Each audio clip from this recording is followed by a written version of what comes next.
Welcome to Cozy Tales.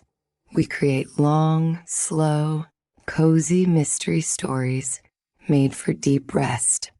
Tonight's story unfolds gently with small clues, a quiet puzzle, an answer that never rushes to arrive. These stories are made for quiet listening, with soft narration, steady rhythms, and space for the day to gently settle. If you're winding down for the night, you are in the right place. A like and subscribe helps us keep these stories coming every week. One more thing before we start. This story isn't just calm for you. It's built the same way for your pets. So if there's a pet curled up nearby, they're settling into this same steady voice too. And the next time you head out the door, you can safely leave this playing for them, because being alone doesn't have to feel alone. Now let's get comfortable. Let's begin. Chapter 1.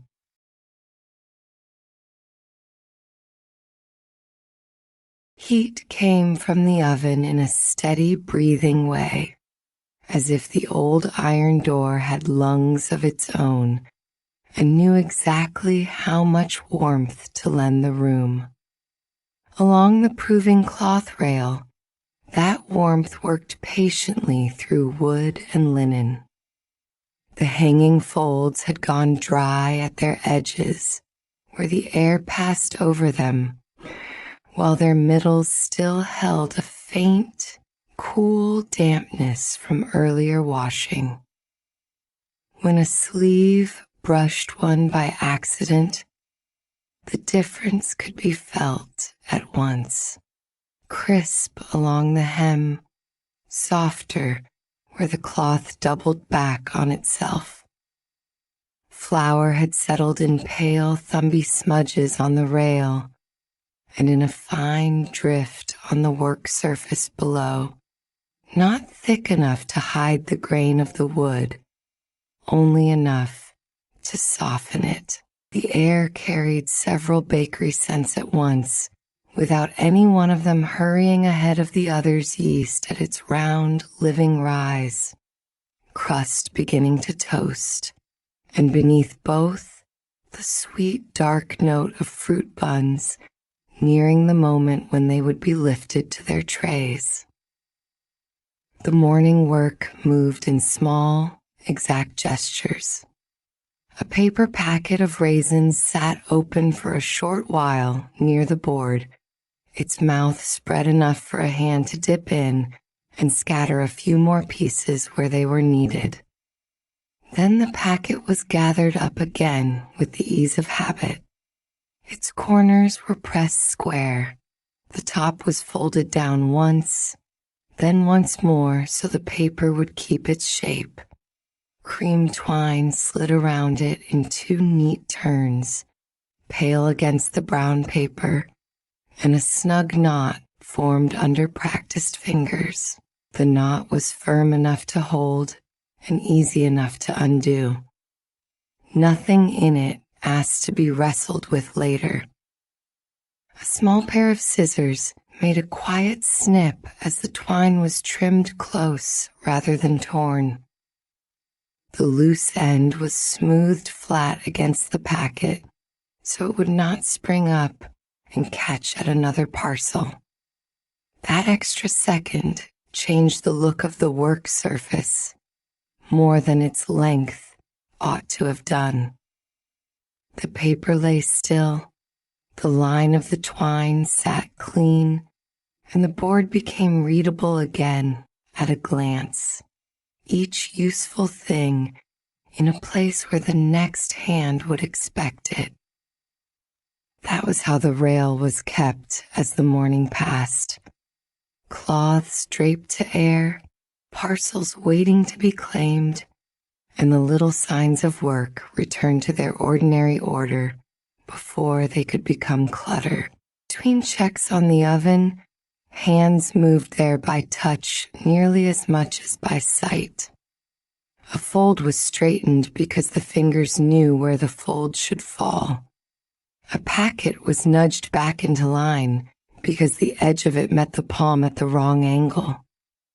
The useful world of the bakery had a map that lived in the body. When something belonged, it could almost be found with closed eyes. Where told its own small stories there as clearly as ink. A softened fold in paper meant recent handling.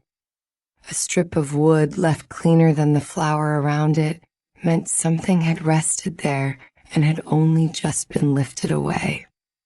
A length of twine with a twist still in it spoke of hurried fingers. The eye that moved over the rail did not go searching for drama. It read use. It noticed what had been touched, shifted, set down, and taken up again. Most mornings, that was enough to explain everything. This morning it nearly was. Among the parcels waiting in their places, one wrapped bundle of buns interrupted the rail's quiet sense at once. Its size was ordinary.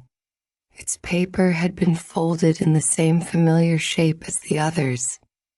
It hung where a parcel might naturally hang, making no display of itself beyond being there. Yet the customer mark on it belonged nowhere in the known rhythm of the day. The mark did not meet any order already counted, any expected collection, any face likely to appear at the door with flour on a sleeve or a basket in hand. The parcel was lifted down without haste. Paper gave a faint, dry sound against the fingers as it turned once in both hands. Its weight felt right for buns solid but not heavy, with a slight yielding shift inside that came from baked things nestled together under wrapping. The paper itself still had the fresh set of recent folding. Nothing about it suggested age, neglect, or a forgotten order from the day before. That ordinary rightness made the wrongness of the mark stand out more sharply. If the bundle had been stale, crushed, or oddly tied, the answer might have been simple. Instead, it seemed to have been prepared with care and then pointed toward a destination that made no sense. Memory checked the mark against the morning's order as naturally as a hand checking a pocket for a key. No familiar claim came to meet it. The nearby parcels did not help by contrast, because each of them wore its purpose plainly. Their labels belonged to known habits and known people. This one sat among them like a note copied into the wrong line of a ledger, written in the same ink perhaps, but carrying the wrong meaning where it had landed. Then another detail caught and held more firmly than the customer mark itself. Beside it sat an unfamiliar initial. It was not the easy shorthand of a regular, not one of those oft-seen letters that had come to stand for a person as surely as a face or a knock at the door. It did not match any common collection habit from the morning trade. The letter had the look of being written for someone expected to understand it without explanation. That someone was not immediately known here. The parcel remained in hand a little longer.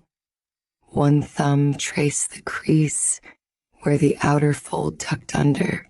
The paper there had a slight lift, as if it had been opened and pressed down again. That was enough to invite a closer look. The edge was eased back carefully, only so far as the fold would allow without tearing. Under that outer flap, where there should have been no more than plain paper and the line of the wrap, a second piece of writing appeared. It was brief, practical, pressed hard enough into the paper that the letters had scored the surface. Hold after dusk. The words sat where only a customer mark should have been, hidden until the fold was lifted. Their pressure could be felt before it was fully seen. The fingertips met ridges where the writing had bitten into the paper. Held near the oven light, those ridges caught a shallow brightness, and the phrase seemed to rise from the parcel rather than rest on it. A morning bakery parcel had no natural business being timed for evening. Buns were sold warm when they could be, collected early when they were ordered, and sent out into the day while the day was still making room for breakfasts and midday trays. A note meant for after dusk belonged to another pattern of life entirely. It suggested waiting for a handoff delayed on purpose. Whoever had written, it expected this parcel to remain somewhere between making and receiving for many hours. The fold was held open a little wider.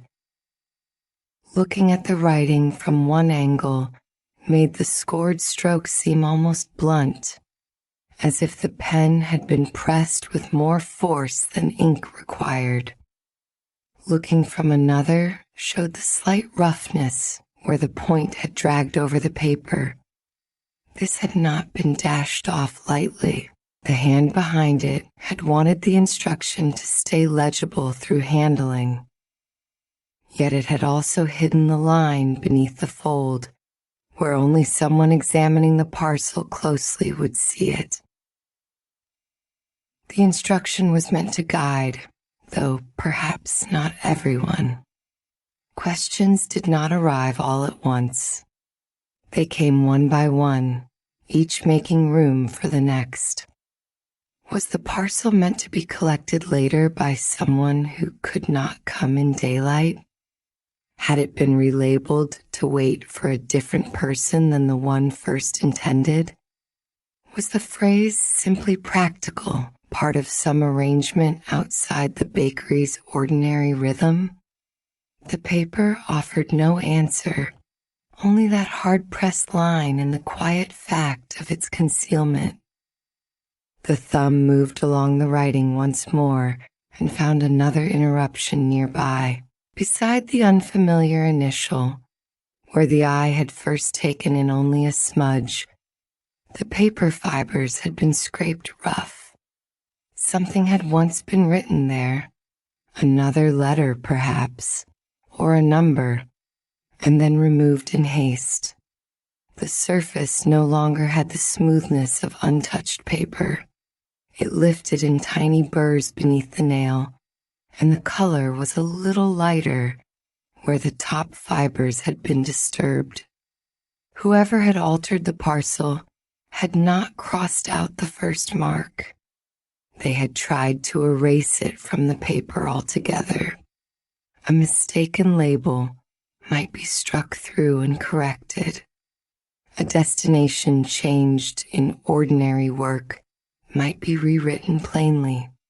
Scraping away a mark belonged to a different kind of revision, one that wanted the earlier instruction hidden rather than merely replaced. The eye leaned close, seeking any remnant shape in the rough patch, a curve, a tail, the ghost of a number, but the damage had been done too thoroughly for certainty. Depending on the angle, the scrape might have held the start of a letter, or two strokes close together, or nothing readable at all. The parcel was turned so the light from the oven door could skim across that place. Raised fibers cast tiny shadows. The scraped area looked older than the fresh writing only because it had suffered more handling, though both likely belonged to the same recent moment. A finger rested beside the rough patch to compare untouched paper with altered paper. The difference was plain enough under the skin. This was no accidental smudge from floury hands. It was a place where intention had worked against the surface. If one mark had been removed, what had it said before? A customer? A room? A number in account? The possibilities remained broad, but none of them sat comfortably beside a parcel hanging among morning buns. The hidden evening instruction and the scraped-away first mark seemed to know each other. One concealed a timing, the other concealed a destination. Together they made the wrapping itself feel less like a simple label and more like a conversation half rubbed out. The edge of the paper, already loosened, gave a little more when eased open at the seam. Tucked there, so narrow that it might easily have passed for a stiffened fold, was a slip of paper folded into itself. It did not come free at once. The seam held it lightly, and it had to be teased out with care so that neither paper would tear. When it opened, it revealed a list in 3 plain items: buns, raisins, key. The last word had been crossed once, carefully. The line through it was straight and measured, not angry, not a scribble of irritation. It left the word legible while denying it full standing among the others. The slip was small enough to sit on the work surface without claiming much room, yet the little list on it altered the space around it. Buns belonged. Raisins belonged too, especially with the tied packet nearby on the board. They were bakery words, work words. Key sat among them like a shoe print in flour from a boot that had no business crossing the kitchen. The crossing out did not settle the matter. It unsettled it further. Had the key been meant to go with the parcel and then withheld? Had it already been included elsewhere and crossed off as completed? Had the writer wanted only to remember it and then changed plans? The care of the line made every one of those possibilities seem possible. The slip itself offered details of its own. Its folds were existing folds, made before this moment of opening, and they had been pressed sharply enough to hold. The paper was a little smoother than the parcel wrapping, perhaps from being handled more often. The writing matched the hard-pressed hand under the fold. Same pressure, same practical economy, same sense of someone writing to be understood by use rather than admired for neatness. The crossed line through the last word had left a slight indentation on the back. Turning the slip over, the nail could feel where the pen had traveled. The parcel, the hidden line, the scraped patch, the folded list, each clue had arrived by being physically met. None had yet agreed to explain itself. There was one more mark inside. Along the inner fold, where the paper bent back on itself and had to be flattened to read clearly, another notation appeared in the same hard-pressed script, "To wrapped." The words were tucked where they would be seen only by the person wrapping or reopening. They referred to quantity, not destination, and they did not match the evidence in hand. Only one wrapped bun parcel with the wrong customer mark hung at the rail now. The immediate thought was simple enough. Perhaps the count had been mistaken. Yet the writing had the same deliberate pressure as the other notes. It did not look careless. The phrase was practical in the same way the list was practical. It read like a maker's tally or an instruction checked off in the course of work. If it had been true when written, then this parcel had once had a companion. The eye went to the rail almost of its own accord, measuring spaces without moving a step. The parcels there hung in their ordinary morning order, each with enough room to be lifted free without snagging the next. If there had been two together, one now missing, the absence might still be visible in the spacing. From where the parcel was held, there was no certainty yet, only the beginning of a question shaped by wood, flower, and habit. Where had the second parcel gone before anyone noticed the first was wrong? The first part of the mystery had gathered itself from paper and twine. The buns inside remained only buns.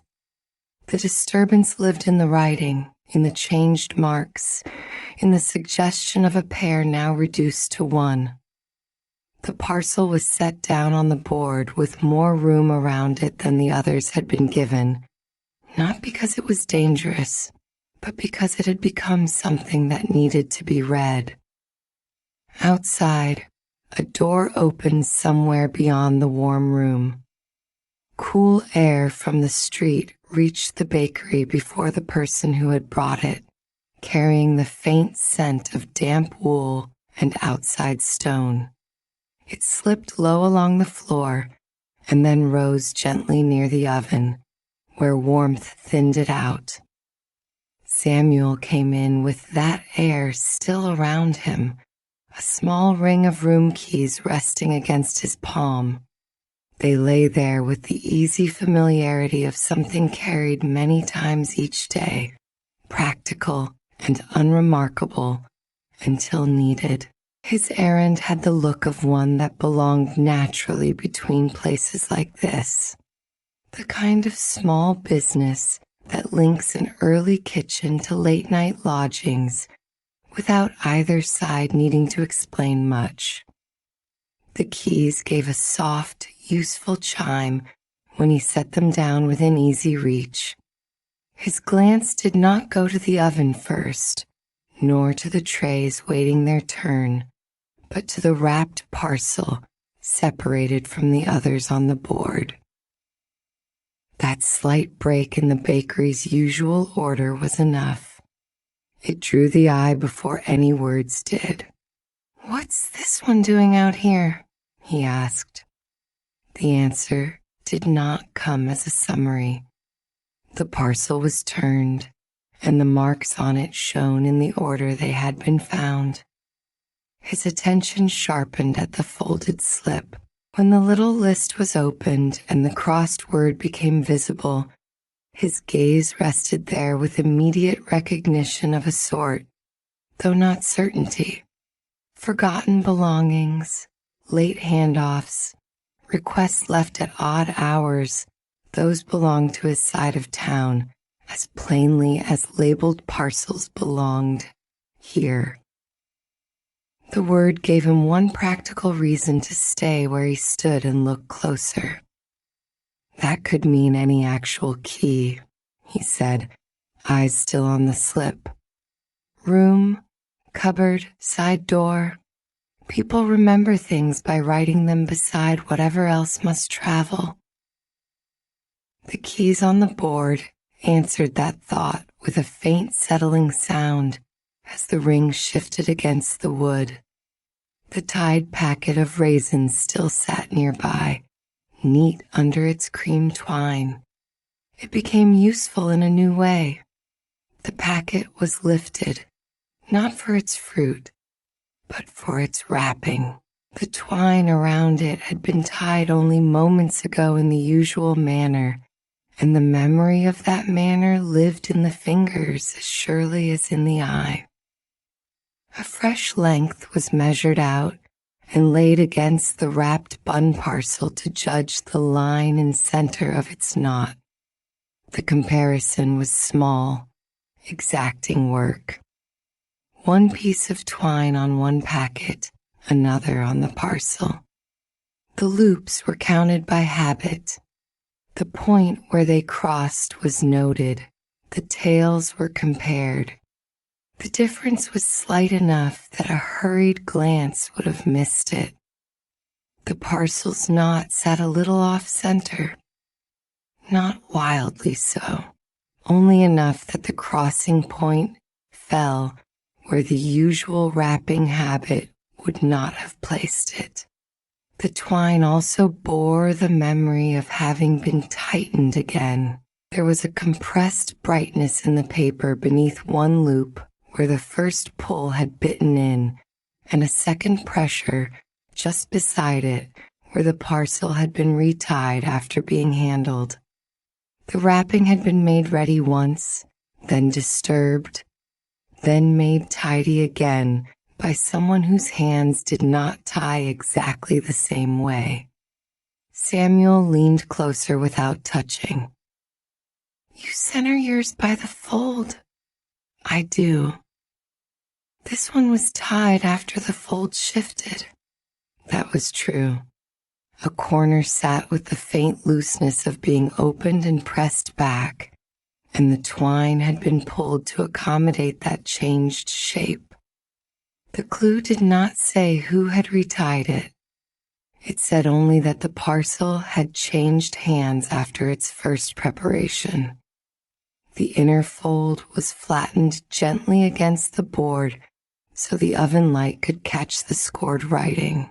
One hand held the paper steady near the crease, while the other adjusted the angle by fractions.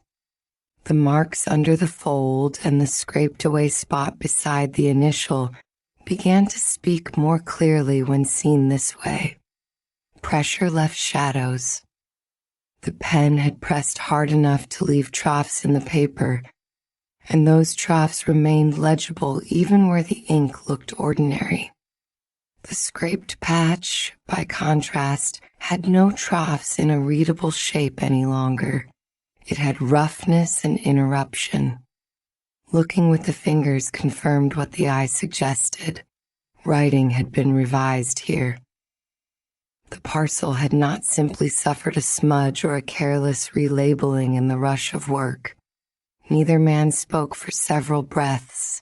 The paper itself did enough.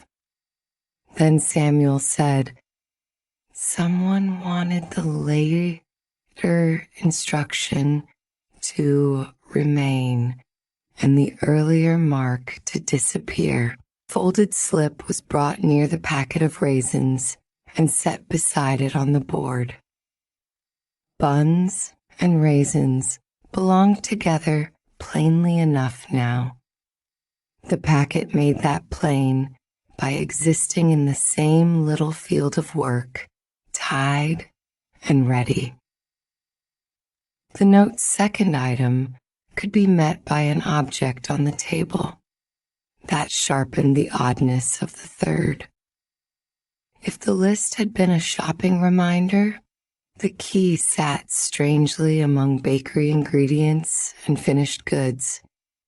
If it had been a handoff list, everything changed. Then the three items were simply things meant to travel together or to be accounted for together, whether or not they naturally belonged side by side. "The raisins make sense," Samuel said. "They do. The other word doesn't belong to the kitchen.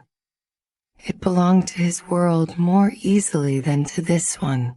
Around his hand lay a small ring of room keys, their metal worn smooth by use, each with its own cut and shape. He had brought them in because errands between inn and bakery often involved practical exchanges. Bread for rooms, buns held aside, messages passed where one workday touched another. Evening collections and forgotten belongings sat inside his experience like familiar furniture. Hearing the hidden instruction read aloud near the oven's morning heat changed its weight. An after-dusk collection did not sound fanciful to him. It sounded misplaced. That sort of timing fits an inn better than a breakfast rail, he said. People ask for things to be held later. They come back after common hours. They leave one thing for another to collect. The phrase itself remained on the paper between them, no less strange for having found a context where it could exist. The unfamiliar initial was tested next, and this time with voices. It was sounded once, then again with names both men knew well enough to try and discard. Each attempt failed in a slightly different way. One name matched the first stroke, but not the habit of collection. Another fit no one who would have reason to use such shorthand here. A regular customer's easy mark should have called up a face, a basket, a time of day. Some remembered preference. This letter called up nothing. The failure proved useful. Whoever the parcel was for, or whoever had altered it, probably stood outside the ordinary morning trade. The rail itself now asked to be consulted. The notation about quantity had changed from a curiosity into a practical concern. If 2 parcels had once been wrapped, perhaps the wood still remembered where the second had waited. Both men moved to the proving cloth rail, one carrying the altered parcel, the other looking not at labels but at spacing, folds, and flour. The rail's wear was easiest to read from close by. Flour dust had settled unevenly where parcels had hung and where hands had brushed. Between 2 waiting bundles, there ran a bare strip in the pale coating, a place where the wood showed more clearly. It was narrow, no wider than the side of a wrapped parcel, and fresher than any old mark left from yesterday's cleaning. The eye followed the line of hooks and hanging loops. One cloth nearby had a softened fold where something had likely brushed against it. Another tiny twist in a loose length of twine suggested hasty fingers passing through. The bare strip did not prove a theft or a destination. It proved presence. Something had rested there recently enough that the flour had not yet drifted back to soften the impression. The remaining parcel had not merely been counted as part of a pair, it had likely hung as part of one. Samuel bent to see the mark from the side. There was room for another. There was another. The words came quietly because the evidence required no force. The rail had said so. That opened the question wider than the first discovery had done. If one parcel had already been removed, who had taken it? Had they followed the altered instruction hidden under the fold? Had they known about the list in the seam? Was the missing one marked with the same unfamiliar initial? Or had that first scraped away mark belonged to it in some matching way? The absent parcel could not answer. Its absence could only be measured in spacing, in flirless wood, in the way the remaining bundle now looked less solitary and more left behind. One of Samuel's room keys was lifted from the ring and held beside the crossed-out word on the slip, not as a declaration, but as a test of scale. The metal was cool and dull silver in the warm room, its bow broad enough for a finger, its stem narrow and practical. Laid near the paper, it made the written words seem proportionate to an actual object rather than symbolic fancy. The care of the crossing out mattered more with the key beside it. This looked like an item once expected to matter in a literal way. Someone meant a key like this, he said. They would write it just so. The key was set down and picked up again, its small weight clicking softly against the ring. The sound had an ordinary honesty to it. There was no mystery in the object itself. The mystery lay in why an actual key might belong on a list with buns and raisins, and why that belonging had later been revised. The parcel was opened only far enough to settle one sensible concern. The fold eased back, the paper parted. Inside, the contents remained exactly what their weight had promised. Ordinary buns, fragrant with fruit and spice, their crusts browned properly, their shape undisturbed. No hidden object sat tucked among them. No key glinted in the corners of the wrap. No note had been baked into some secret place. The scent that rose from the opening was simply warm bread, sweetened by raisins and the dark polish of baked tops. That plainness mattered. It returned the center of the puzzle to where it had belonged from the start. The labeling, the timing, the altered route, the missing companion parcel. The wrapping was closed again with care. The folded slip was not shoved back any which way. It was refolded along its existing creases, preserving the shape in which it had been found. New folds would have made a new history for the paper. The old ones were enough. The little list went back with the parcel in a manner that kept it safe and legible for later reading. On the board, the clues now arranged themselves into a pattern that had not been visible when each stood alone. A wrong customer mark, an unfamiliar initial, a scraped away earlier mark, a hidden instruction for evening, a list pairing bakery items with a crossed out key, a quantity suggesting 2 parcels where one remained. The off-center knot joined them by proving later handling. Samuel's knowledge of rooms, returns, and after-hours exchanges joined them in another way. Elias's reading of wear and order joined them from the side of the bakery. Between those 2 habits of attention, the parcel began to look less like a simple mistake and more like a redirect. It was meant to go another way, Samuel said. The board, the paper, and the rail all agreed. One answer settled before any of the others.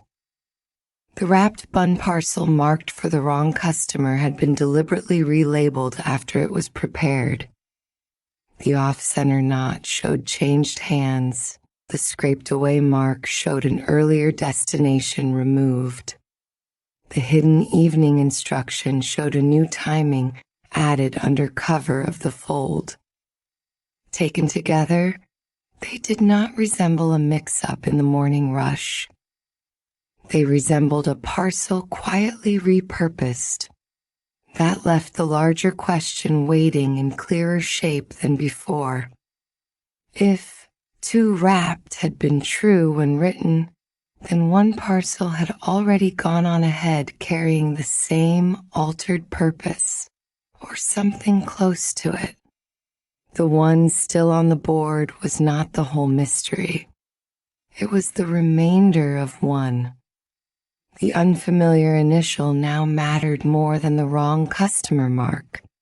because the customer mark had begun to look like a cover or a redirect, while the initial might belong to the person, place, or room that linked both parcels together. Fresh cream twine was cut and wound around the parcel again. This time the slip was kept safely with it, and the wrapping was set so the unfamiliar initial remained visible. The knot was tied in a clean, centered way, deliberate enough to mark that the parcel had now entered another stage of its life. It was no longer hanging among the morning orders as though it belonged there unquestioned. It had become a clue prepared to travel, with its evidence kept intact rather than tidied away. Across the board, Samuel gathered the room keys back into his hand. They chimed softly against one another, a small sound of metal answering the oven's low heat and the hush of paper settling flat. Behind them, the bakery work had been set into order again, as much as it could be for now. Raisins tied, cloths in place, trays attended, one altered parcel made ready to be carried with purpose rather than confusion. The clearest thread remaining was the one that led toward places where evening instructions and practical keys belonged more naturally than they did here. The keys rested in his palm, and the parcel waited beside them. Chapter 2.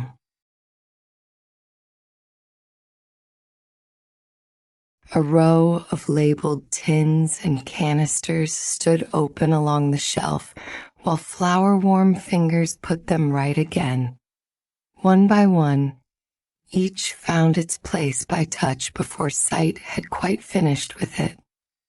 The finer meal tucked beside the plain flour, the sugar turned so its painted word faced outward, the spice tin nudged back until its rim sat even with the others. Lids came down with the small, familiar tap of ceramic on ceramic, a homely sound that belonged to the room as surely as the breath of yeast and the faint heat still leaning out from the ovens. Work had resumed after the earlier interruption, though not in the same shape. The altered bun parcel was no longer lying where it had first caused pause. It had been wrapped again with more care than before and set aside where evening business might gather it up later, close beside Samuel's room keys. The parcel was out of hand now, but not out of mind. It remained there in the back of attention, like a thread left pinned at the edge of cloth. The last canister lid settled. A dusting of flour clung pale across the knuckles and the side of one thumb. Elias brushed the hand against his apron, then reached toward the cooling line where the day's bread rested in patient rows.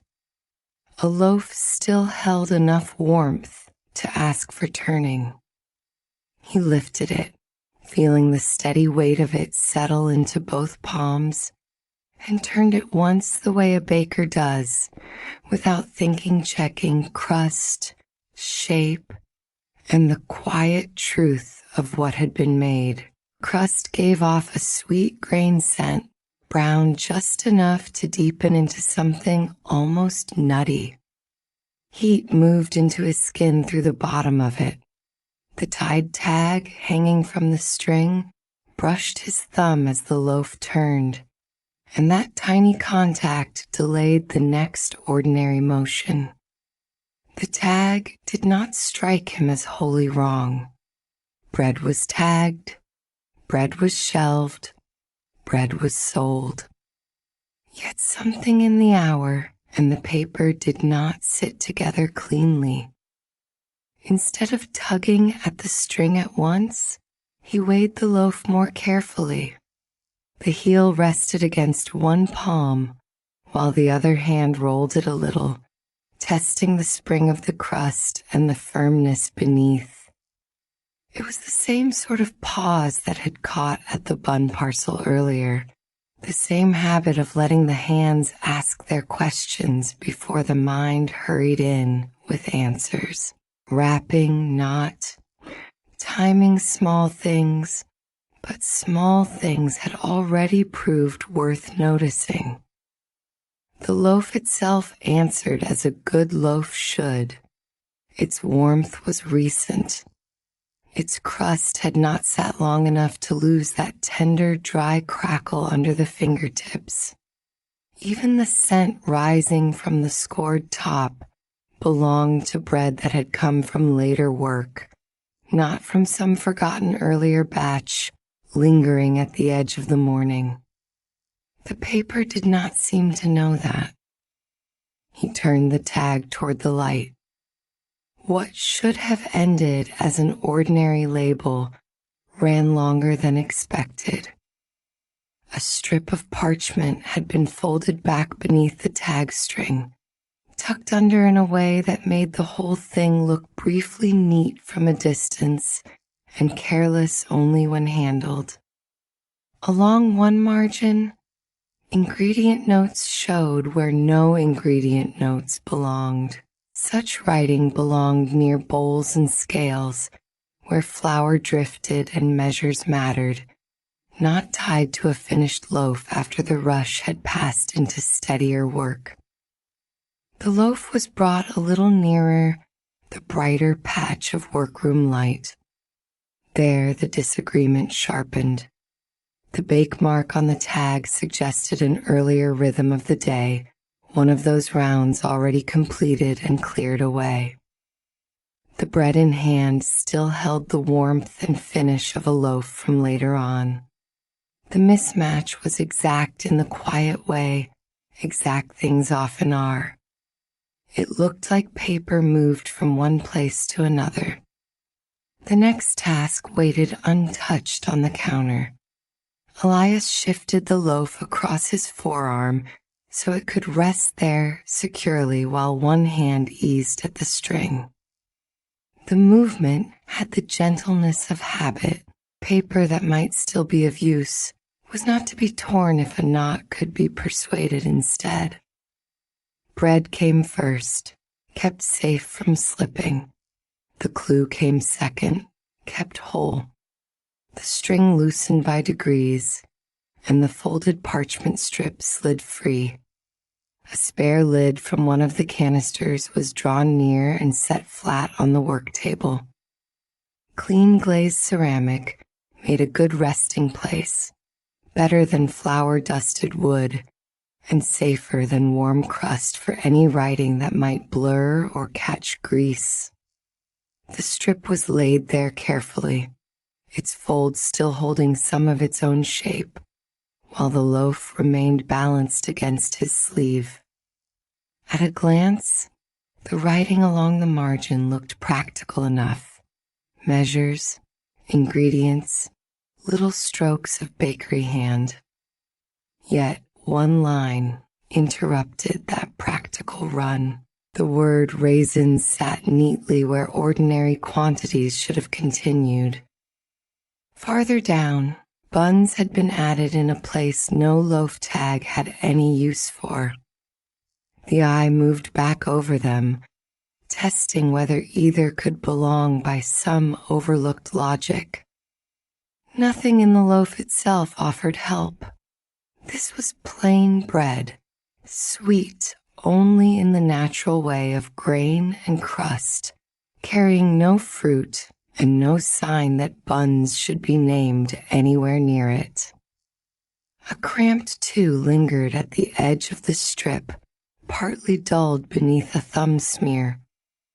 It had been pressed over, as if someone wanted it to matter less while leaving it there. He leaned closer. The margin writing ran on in that same practical hand until another interruption appeared, smaller than the rest and better hidden. Tucked beside a flower measure where a busy eye might pass over it, 2 words sat in reduced script. After dusk. The earlier parcel rose in memory with clear discomfort. Hidden in that bun wrapping had been an instruction for evening as well, disguised until the paper was opened.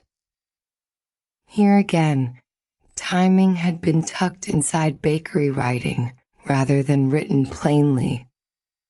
The strip was lifted from the ceramic lid and angled a little. Fold lines crossed the middle, and near one of them the parchment had been scraped thin. The surface there had a roughened look, as though a blade or fingernail had worried away just enough of the top layer to remove a bit of writing. Only the tail of a letter remained, slight and stubborn. It might have belonged to an initial. It might have been part of a customer mark. Whatever had been there, someone had known exactly which small piece to take and which larger useful parts to leave. If the whole strip had been useless after alteration, it would never have passed so easily through ordinary hands. Left with ingredient notes, tied to a loaf, folded under a tag string, it could travel unnoticed. The missing mark had been the dangerous bit. The rest had been allowed to remain. He touched the roughened patch with the back of a fingernail, careful not to worsen it. The paper gave a dry whisper under that light contact. Scraped parchment had a different feel from worn parchment. Wear came soft. This had been thinned on purpose. The fold at the center suggested more than one layer. He opened it a little farther and found, nested inside, a narrower turn of paper no wider than a finger. It had been hidden not by secrecy so much as by ordinary untidiness, as if a reused scrap had simply been folded in on itself. Drawn free and eased open, the inner piece showed a short list. The beginning looked sensible enough, the kind of spice shorthand that might live on any bakery scrap. Then the line shifted into something else. R, key, no key. The 3 parts sat there with a strange plainness. R might be many things in another room. Here, with raisins already written in the margin outside, the first letter seemed likely to lean that way. Key stood clear enough. The following correction stood clearer. It did not read like recipe revision. It read like a change made after the first thought had already been set down. The earlier bun parcel had carried its own hidden trouble around a crossed-out word in the seam. This little list now echoed it too closely to be chance. The loaf rested warm against his arm, blameless and substantial. The papers were another matter. He lowered the inner strip back onto the ceramic lid and let the outer parchment lie beside it so both could be seen at once.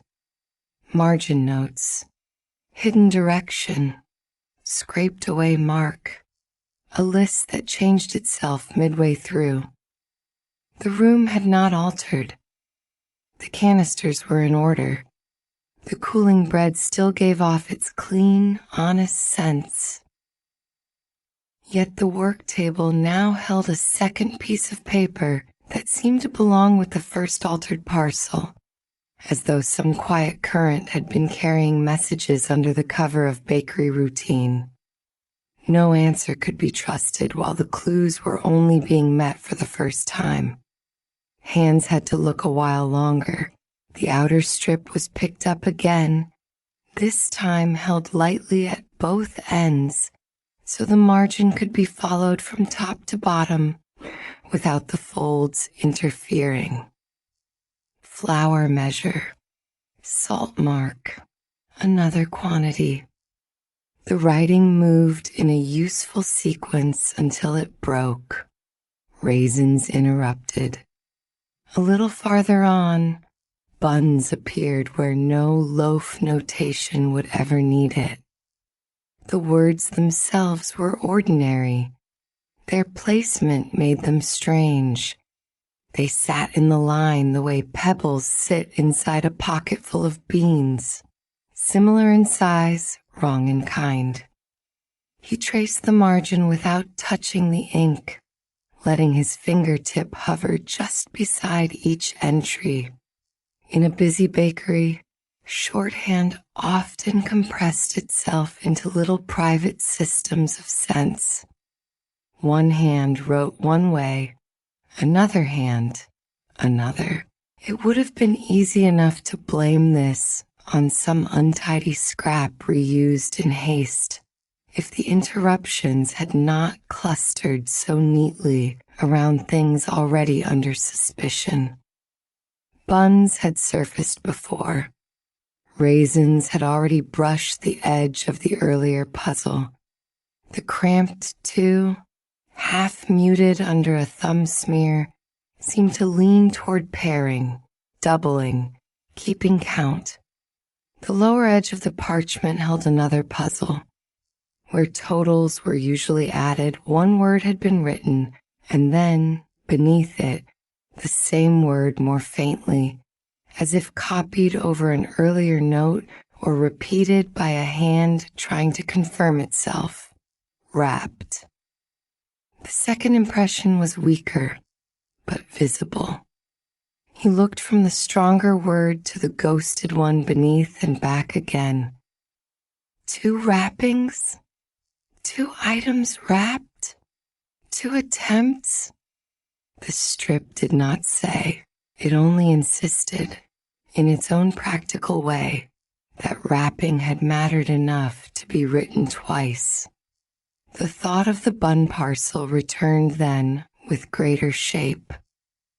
That earlier paper had hidden the words "to" wrapped inside itself. Here was wrapping again, doubled again, attached this time to bread that carried the wrong tag. The echo did not solve anything. It did, however, keep the 2 discoveries from drifting apart into separate oddities. He set the parchment down and lifted the loaf to eye level, looking once more from crust to tag and back. The bread's warmth had softened only a little. If this tag belonged to an earlier batch, it had not traveled by accident from some old cold loaf to this fresh one without somebody noticing the difference. Bakers knew their timings in the hand as much as in the head. A loaf from earlier work sat differently, cooled differently, answered pressure differently. The paper and the bread had not grown old together. The string itself deserved a look. It had been tied in a competent knot, snug enough to hold and casual enough not to draw notice. No flourish, no unusual turn. Yet even here, there was a small lesson. Whoever had retied or attached this had known how to do it quickly in a way that looked normal at a glance. The knot did not advertise itself. It passed. He loosened his hold and let the loaf settle back into the crook of his arm. The folded inner strip lay open on the ceramic lid, its short list waiting with patient stubbornness. R. Key, no key. The words asked for relation to one another. If R stood for raisins, then why pair it with key at all? If key had once been needed and then no longer was, what had changed? A room opened by one method might later require another. An object intended to travel with food might have been withheld.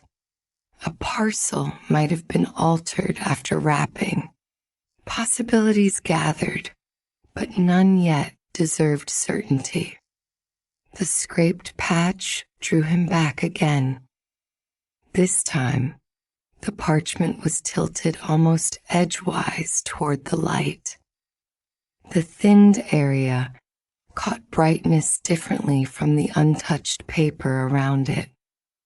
Pressure lines, faint as old seams in cloth, still sank into the surface beneath where the removed writing had once been.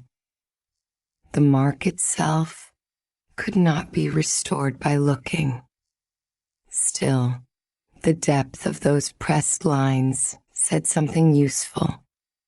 The missing writing had been made firmly.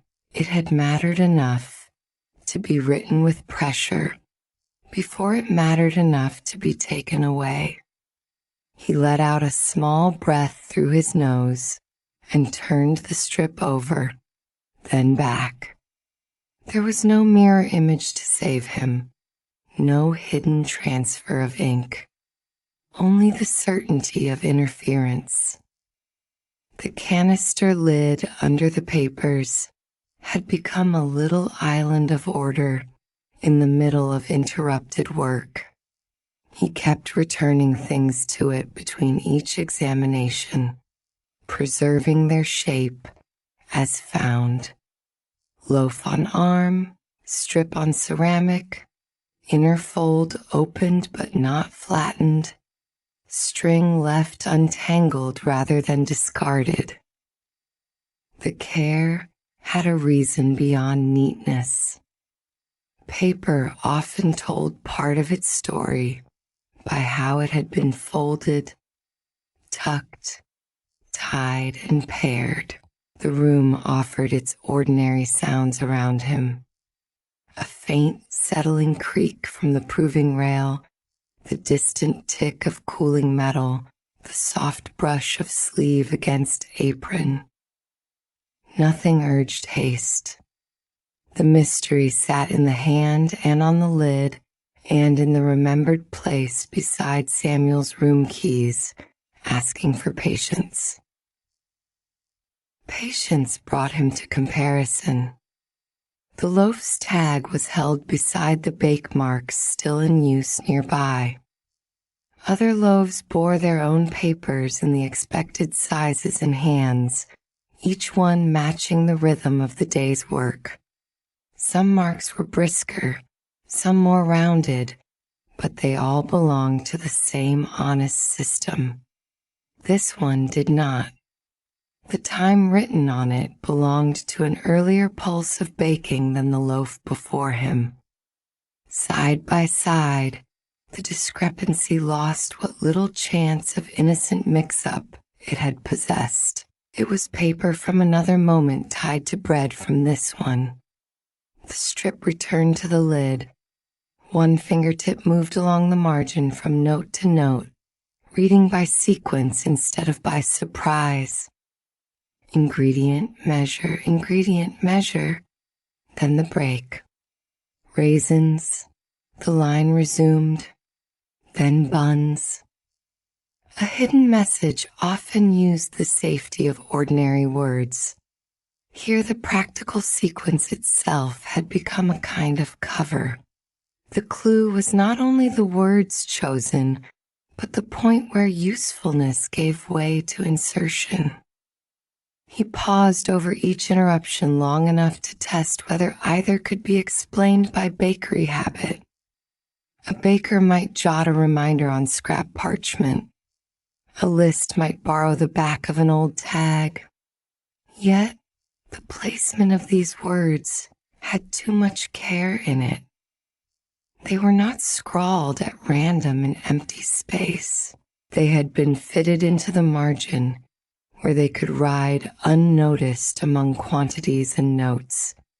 The inner strip was opened fully now, every fold eased out so that the order of the list could be read cleanly from beginning to end.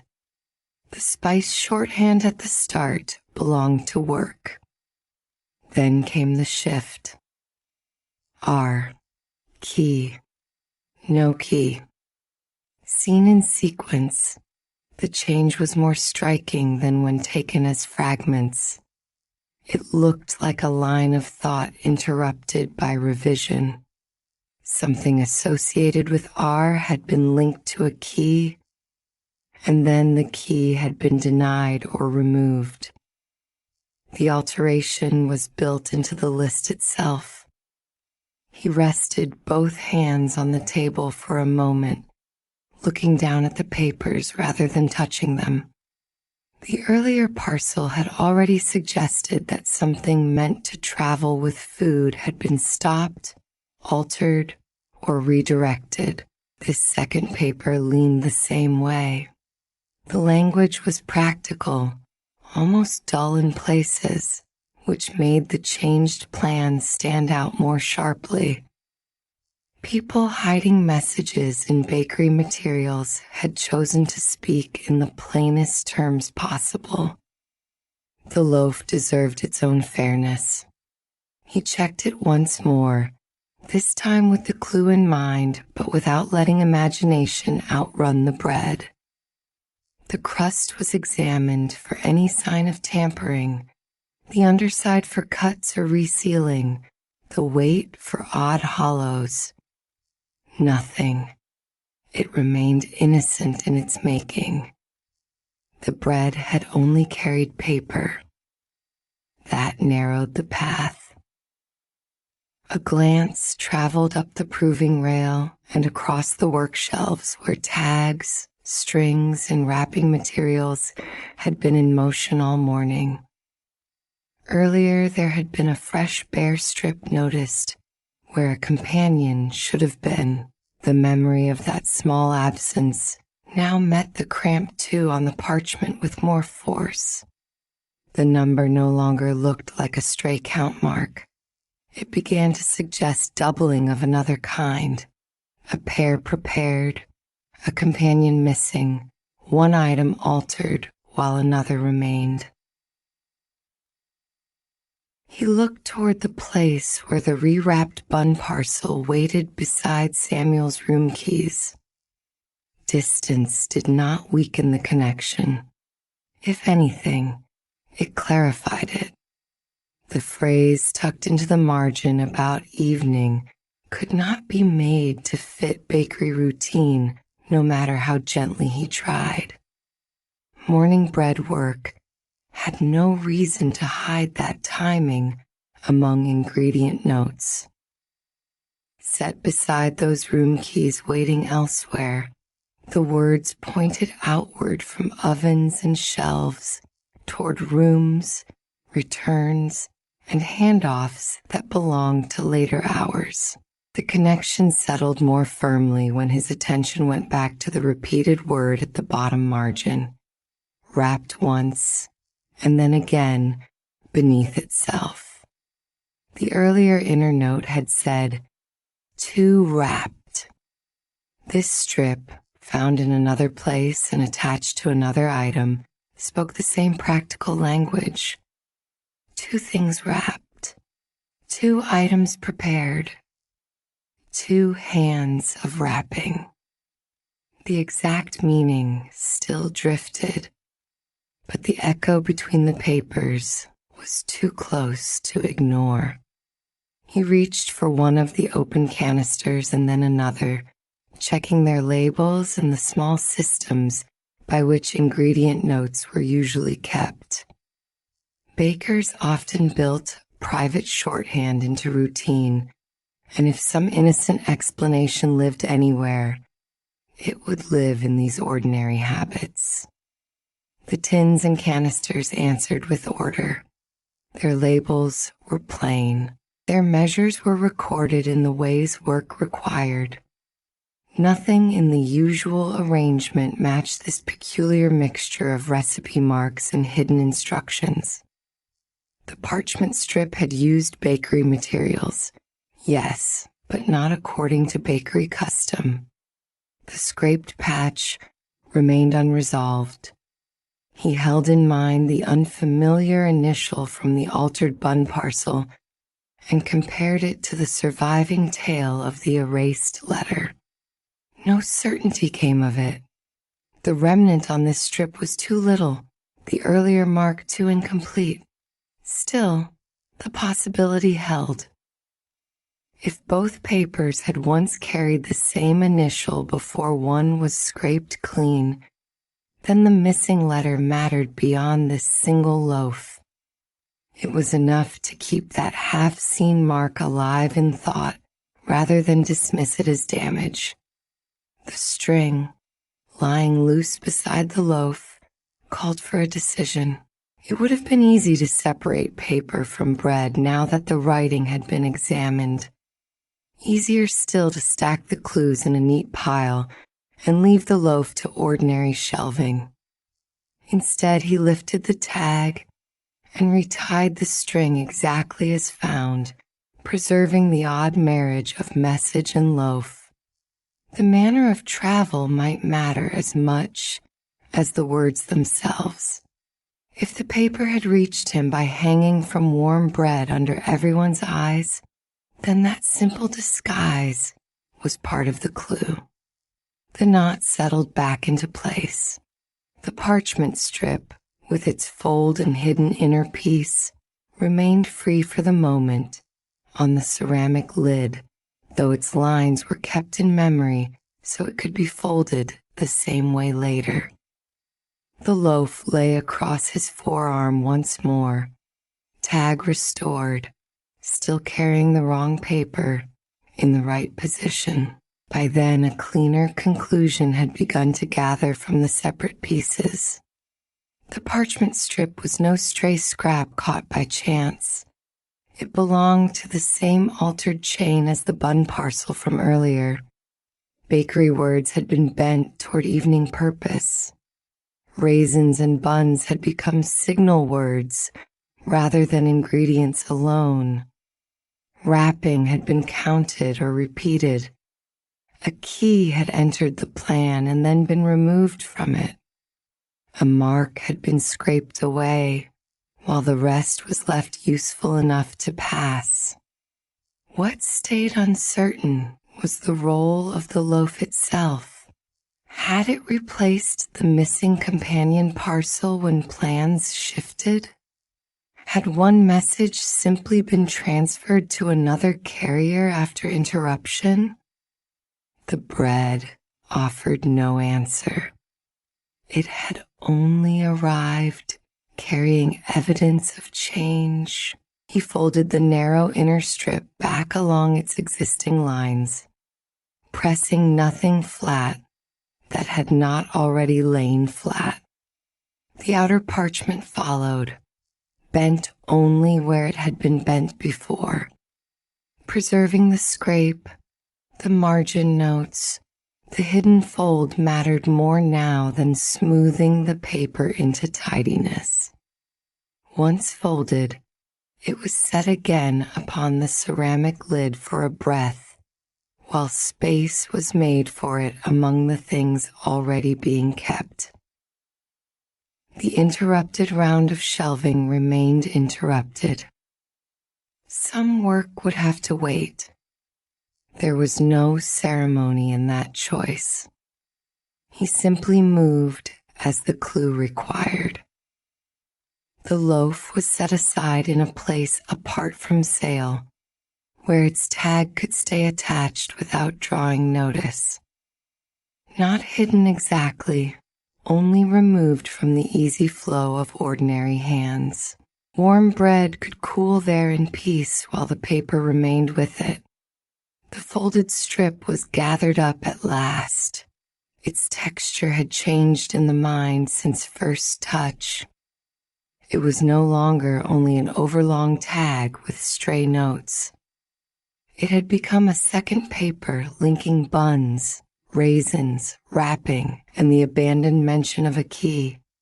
The altered parcel waiting beside Samuel's room keys had found its companion. He stood for a moment with the loaf set apart and the folded parchment in hand, listening to the room continue its small, honest sounds around him. Flour still dusted the apron. The canisters were back in order. The work table held the clean circle where the spare lid had served its temporary duty. Evening had not yet arrived, but it had already begun to gather shape in the clues. One question remained behind the others, quiet and persistent. If no key had replaced key, where had the key gone instead? Chapter 3.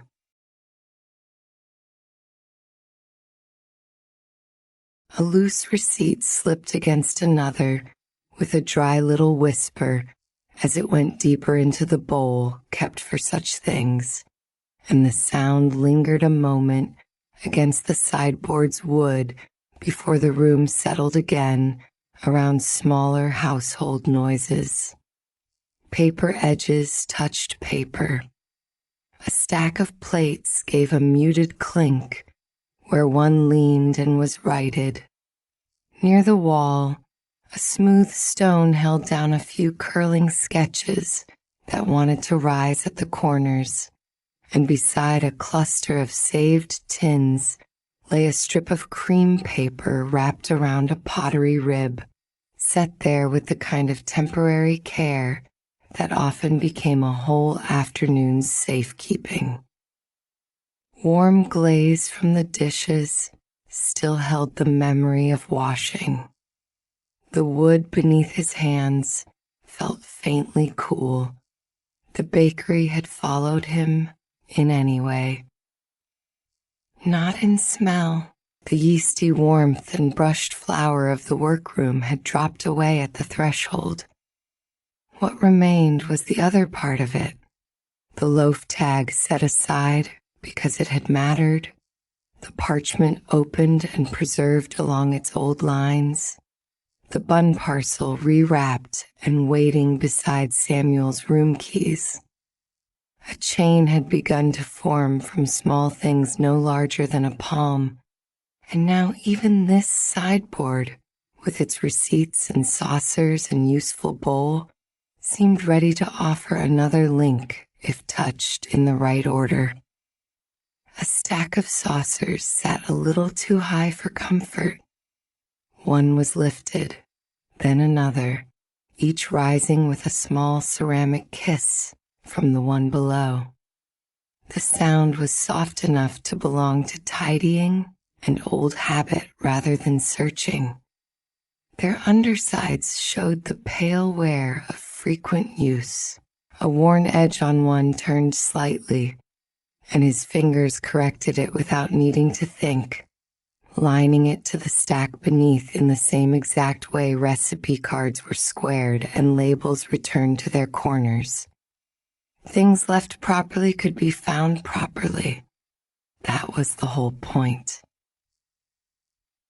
When the last saucer came up, a clean circle looked back from the dust. It was only a ring at first, faint and powdery, broad enough to show where something with a wider foot had once rested. The surrounding wood carried the ordinary fine dimness that gathered in still places. Inside the ring, the surface was clearer. The edge of it ran almost unbroken, too neat to belong to long neglect or chance shifting. His hand stayed where it was, saucer held just above the stack, while the eye measured what the fingers had already understood. Something had been there recently. The saucer went down with the others. Its rim was nudged until the worn places aligned. That tiny act of order made the circle stand out more sharply. In a room arranged by use and memory, a space where one thing had been and then was not had its own kind of volume. It occupied the sideboard almost as plainly as an object still sitting there. The loaf tag came back to mind in the same instant, followed by the refolded parchment kept apart from ordinary bakery paper. Then the bun parcel, rewrapped and waiting where Samuel's room keys lay. That stubborn turn in the writing from key to no key crossed the distance between rooms without effort and stood beside the dust ring as if they had always belonged in one another's company. He looked again at the cleared place, less as a domestic absence and more as a resting mark left by something that had mattered enough to move. At the edge of the circle sat the bowl with the glaze drip-dried along the foot of the bowl like a dark blue tear. It seemed at a glance to belong to the space. Its color and shape were familiar enough for that. Yet the fit was wrong. The foot did not sit inside the ring cleanly. One side carried a trace of dust, thin as sifted flour. On the opposite side, a crescent had been rubbed cleaner than the rest, where handling had polished away what the room had laid down. The bowl was taken up carefully. Cool light caught the underside, and the dark blue tear drew the eye down toward the foot, where fingers would naturally steady it. The rubbed crescent answered from across the curve. Nothing dramatic announced itself. The useful thing in his hand had simply acquired another purpose the moment it was lifted. Less a bowl set down to hold receipts or peels or odds and ends, more a cover laid over something flat. The wood beneath it showed a pale shape that at first almost vanished into the grain. A small piece of cream paper had been pressed so flat under the weight above that it seemed part of the board until the edge lifted under a fingernail. It came free without sticking, though the paper kept the memory of pressure. Folded narrow, it had been hidden in plain sight by being made to resemble the surface it lay on. The bowl was not set back. It went down beside the cleared place instead, with the blue tear turned outward where it could be seen. The folded scrap rested in his palm a moment before opening. Its dryness was immediate. This was not the supple, warm paper that had held the loaf tag's scent of bakery air. It smelled of drawers, stacks, things saved because they might be useful. A little dust, a little starch, the old clean hush of paper that had waited indoors. A thumb smoothed the top fold. The first opening released one line, then another as the old creases gave way. On the narrow face of the note sat a short list in small writing. One word had been written once, and then again beneath it in a tighter hand. Wrapped. Below the pair, cramped more closely to the lower edge, ran tear blue mark. He held the note nearer the window light and then lowered it again to the sideboard, letting the words sit where they could be looked at without hurry. The doubled word did not read like emphasis when seen there. It had the plainness of checking. A parcel observed, then observed again, covering still in place.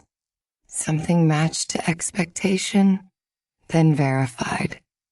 The line beneath changed the weight of it. Tear blue mark. Not a sentence shaped for anyone else's understanding, only a clipped memory aid. The sort of thing written while an object was in hand and needed to be matched against a description before it moved on or was set aside. The blue mark reached at once toward the bowl beside the paper, toward the dark glazed tear now turned openly to view. Yet the note had been hidden beneath that same bowl, and so the phrase folded back on itself. Was the bowl being identified? Or had the bowl only covered a note that described another thing entirely, another wrapped object with some blue tear-shaped sign? The paper was opened wider. On the reverse appeared the altered sequence that had already tugged at him from the bakery room, though here it sat in its own private hand. R. Key, followed by a hard scratch through the space where the next word should sit, and lower down, added afterward, no key. The scratched place was not truly gone. The writer had pressed hard enough to score the fibers. Held at an angle, the paper showed the shallow dents crossing under the line where the pen had tried to cancel itself. There had been another word there once, linking the first state to the last. Whatever it was, someone had decided it should not remain visible. Yet the pressure marks persisted, quiet and stubborn, the way erased pencil often lingers in old recipe margins. He turned the note slightly, following the light across it. The sequence no longer looked like a message meant to be sent. It looked recorded, observed, an item associated with R, a key present. Then, after some interruption or second handling, key absent. The scratched out middle made the change feel less smooth, more like a correction made after finding that what had been expected was no longer true. Another fold still held. The paper had been creased so narrowly that one strip remained tucked within, and when that was eased open, a sliver of writing appeared along the inner edge, cramped almost into invisibility. To not loaf. For a moment he only looked at it. The untouched loaf from earlier seemed to shift in memory under that tiny correction. If the loaf had not been the intended carrier, then it had stood in for something else, or accompanied something else, or arrived in the chain after the fact. The smallness of the writing suggested it had been added where there was barely room left, perhaps when the writer had already thought the note finished and then needed to amend it. That gave the correction its own texture, a late realization pinned into the margin before it could be forgotten. The note was opened fully now, and one corner showed another detail that had not been visible while folded. Near the edge sat a grease-softened oval, no bigger than the nail of his smallest finger. The paper around it had darkened and grown smoother with absorbed oil. Inside the stain, a cleaner patch remained where something had once adhered and later been lifted away. He touched the spot lightly. It was dry now, though the fibers there had a different give.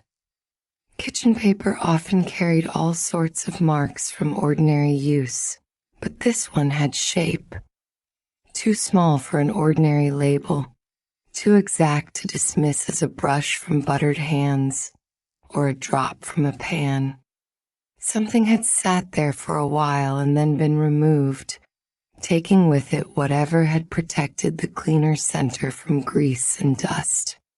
A tiny attached piece, perhaps, a seal, a narrow strip, or the missing word itself, if the note had once held more than ink.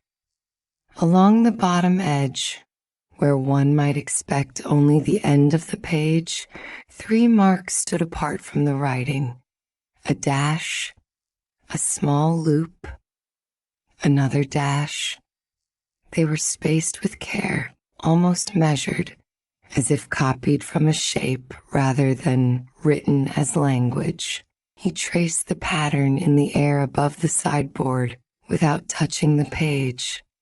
It could have been idle pen testing, the sort people do while waiting for a thought to settle. Yet beside the altered mention of key and its later absence, the marks resisted becoming meaningless. They suggested outline, something that fastened, something that turned, something that might once have hung from another object and been remembered by shape after the object itself had gone elsewhere. The dry smell of the note returned when he lowered it close again, and that difference from the loaf tag mattered before any conclusion did. The bakery clue had come carrying warmth from work, flour in its fibers, the open-hand traffic of a place where things passed from shelf to customer to basket. This scrap belonged to saved paper and household stillness. It had lived among plates and receipts. It had been flattened deliberately and hidden, where someone could retrieve it later without exposing it to the public rhythm of the shop. The paper was laid flat on the sideboard and smoothed with the side of his thumb rather than folded at once. Earlier, the loaf tag parchment had been preserved by respecting the creases that had already shaped it. The same care applied here. Nothing was to be improved, only kept exact. The bowl remained beside the page instead of over it, the dark blue tear facing outward like a marker in a small display. Found this way, lifted from here, opened to this. For a while the sideboard held all three states at once. The ring of dust where some broader object had rested, the bowl that had covered the hidden note after that object was gone, and the cream paper itself, unfolded into its narrow record of changes. One fingertip touched the dust ring and came away pale. The powdery trace was rubbed between finger and thumb, then compared to the bowl's foot. The mismatch settled quickly under simple handling. The ring was broader than the bowl's base. The bowl had interrupted it, not made it. Whatever had first occupied the place had sat with a wider foot, enough to leave the full, clean circle now visible around and beyond where the bowl's edge could account for it. So the bowl had come later. That practical conclusion drew the room into sharper order. Some larger-based object had rested there long enough to keep the dust from the wood. It had been removed. The cream paper had been placed or left behind. Then the bowl, familiar and useful and unlikely to attract notice, had been set over the note to keep it hidden flat. He lifted the bowl again and turned it slowly in both hands. The dark blue tear of glaze, dried along the foot like a small fallen drop, had looked decorative all this time, simply because useful things often carry such accidents proudly. Seen now in relation to the rubbed clean crescent opposite it, it became instruction. Fingers naturally found the polished place to grip. The blue tear answered from the far side, visible at a glance when setting the bowl down. If someone needed to lift it quickly and replace it in the same orientation, there was the guide. That changed the bowl from cover to instrument. The hiding did not rely on chance. The marker made it repeatable. A hand could come back to this exact object, know where to take hold, know how to return it so the sign faced as expected. The gesture would be small enough to disappear into tidying. He set it down once, then lifted it by the rubbed crescent and returned it with the blue tear outward. The movement was easy. Easy enough to have been done more than once. The note waited beside it. The doubled word on its face was considered again, this time less as language and more as the sort of muttered inventory one writes while checking. Wrapped. Still wrapped. Covering confirmed. In that light, the altered sequence on the reverse drew closer to it. If the note tracked condition rather than gave instructions, then the movement from key present to key absent belonged to the same habit of checking. Someone had looked at a thing in stages and recorded what changed. The cramped inner correction about the number 2 was harder to leave alone. Earlier, another cramped 2 had appeared in the bakery message, slight enough to seem only part of sequence. Here the repetition gave the number more weight. He held the note just above the sideboard and let memory line up with the visible page. If 2 referred to sequence alone, the untouched loaf ought to have made cleaner sense than it did. If it referred instead to a second parcel, a second carrier, a second object in the chain, then the loaf's stillness became less central. It could have replaced something. It could have traveled with only paper while the thing of consequence moved elsewhere. The thought did not solve anything. It narrowed the shape. Near the corner, the grease-softened oval drew attention again. He measured it in his mind against the width of the loaf tag set aside in the other room. Too small. The easy explanation fell away. Whatever had adhered there was slighter than a bakery tag, and perhaps stiffer, given the cleaner patch it had protected. A tiny label might do it. A seal. A narrow strip folded over the edge. If something like that had carried the missing middle word or some mark linked to the dash, loop, dash at the bottom, its removal could explain both the altered sequence and the effort to hide the note afterward. The bowl for loose receipts offered itself as comparison without needing to be sought.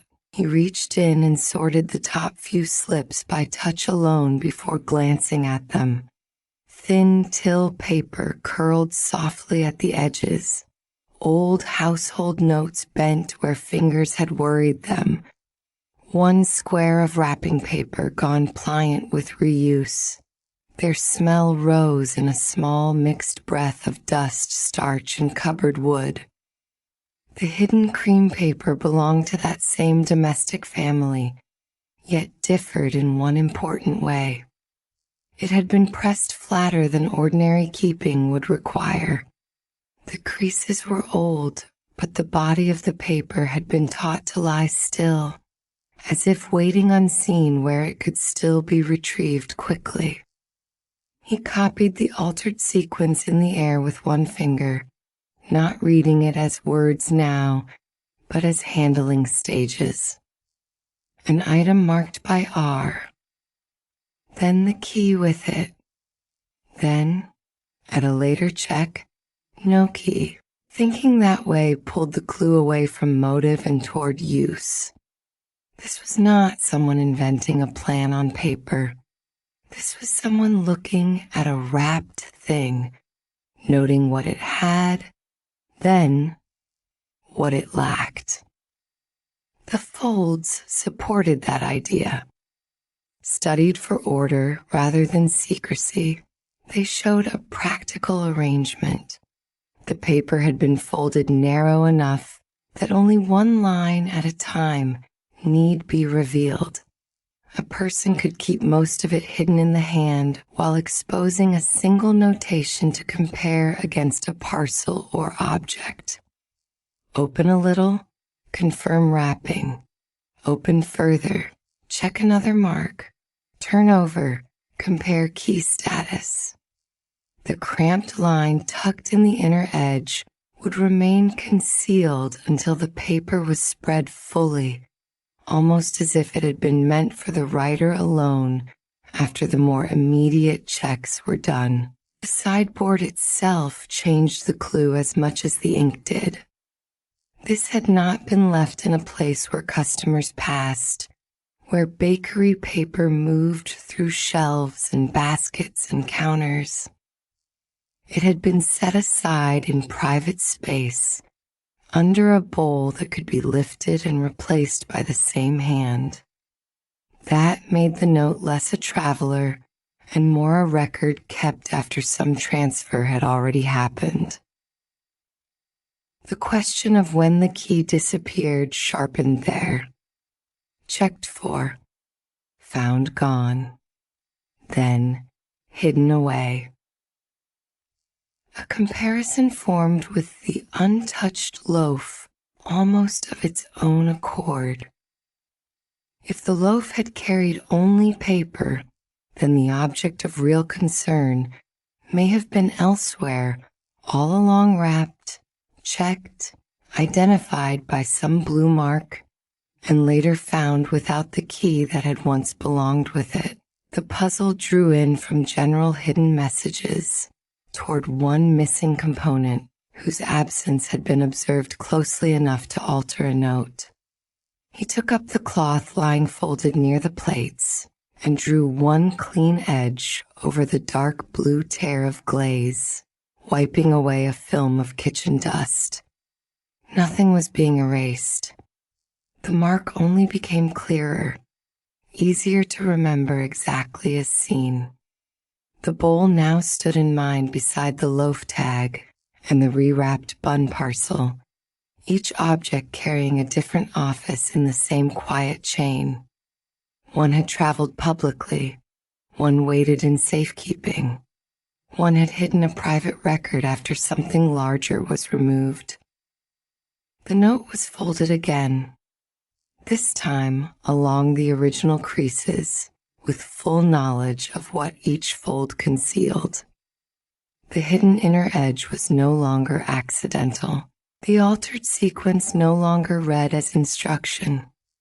When the final narrow shape lay in his hand, one understanding had settled into firmer form than before. The key had been checked for and found gone. That left the broader ring of dust where it had begun. Unanswered, patient, impossible to ignore. Another object had rested here before the bowl took its place. The note might describe that absent object rather than the bowl itself. Wrapped. Blue mark. Once with key, later without. If so, the empty circle on the sideboard was not only the trace of removal, it was the outline of the next question. He looked from the ring to the strip of cream paper wrapped around a pottery rib near the saved tins. It was already at hand, already soft enough to protect without adding new wear. The hidden note was slipped into that cream wrapping for temporary safekeeping, nested there so the old folds would not be pressed more sharply by bare handling.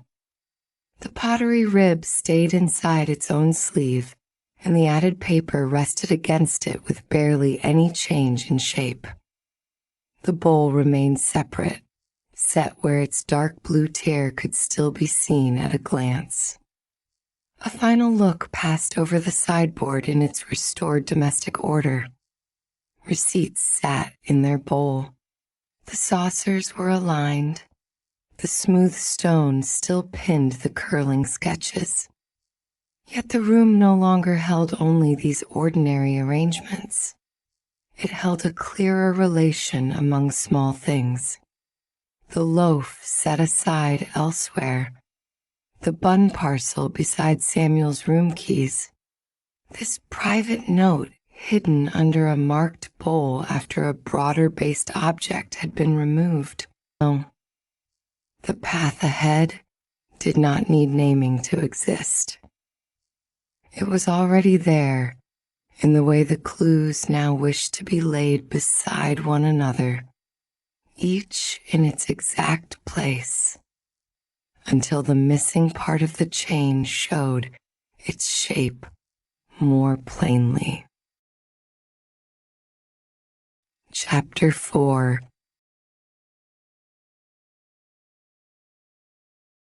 Order slips moved from one hand to the other with the ease of a task done many times and still done carefully. A thumb found the corner of each paper, matched the penciled name to a twine-tied box, then set the parcel into its waiting place along the shelf. The boxes gave off their own small warmth through the cardboard. Beneath it lingered the softer cool that came after baking, when sugar settled and butter turned from bright and lively to something rounder in the air. The cloth laid over the back row held that scent close. It had been spread there to keep the waiting pastries from drying while the collected orders gathered one by one. The edge of the cooling cloth was drawn back just enough to check the last row. A breath of baked sugar slipped out, along with the faintest buttery note from glazed buns and little fruit pastries boxed before the afternoon had thinned. The cloth came smoothly for a span of inches, then caught at one corner with a resistance too firm for paper and too flat for a tray left askew. The hand that had been lifting it stopped there. There was no tug of impatience, no sharper pull to free whatever had snagged. The cloth was eased down a fraction, then smoothed in place as if the answer might show itself by gentler handling. Collected orders did not usually hide surprises. Their strings were tied, their labels were set, cooling cloths covered what needed covering and came away cleanly when the work beneath them was ready to be checked. It was that plain familiarity that made the pause matter. Something had been left where hands that knew this shelf did not expect to find anything at all. The corner was lifted again, this time with 2 fingers sliding under the hem. In the narrow shade beneath, beside the stacked orders and just clear of a pastry box lid, lay a folded thing pressed flat and kept dry by the overhang of cloth. It was tucked in with the sort of closeness one used for saving scraps worth another look. Not hidden deep, merely set where weather, steam, and crumbs would not spoil it before someone returned. Before reaching for it, Elias straightened a nearby label that had gone slightly crooked on its twine. The paper turned square beneath his thumb. The knot beneath it was snug and ordinary. Another parcel was nudged so its edge sat even with the others. Only then did his fingers go back to the fold itself, bringing with them that same practical tidiness that kept baskets aligned and useful paper from being bent past saving. The cloth lifted a little farther. What showed first was not paper after all, but string. A length of pastry box twine lay under the fold, pale in places and darkened in others, where it had been handled more often than fresh wrapping ever was. Through it sat a tiny brass ring, threaded as neatly as though it belonged there. One end of the string had been cut free. The ring remained on it. That was the wrongness at once. A bakery tie left behind by mistake might come loose, might fall from a box when a parcel was opened, might catch under a cloth and be forgotten until sweeping time. This one had not simply come away. The cut end was plain to see, and the ring had been kept on as if someone had meant to preserve that part in particular. The twine and fold were lifted together and set on the clear stretch of counter beneath the window.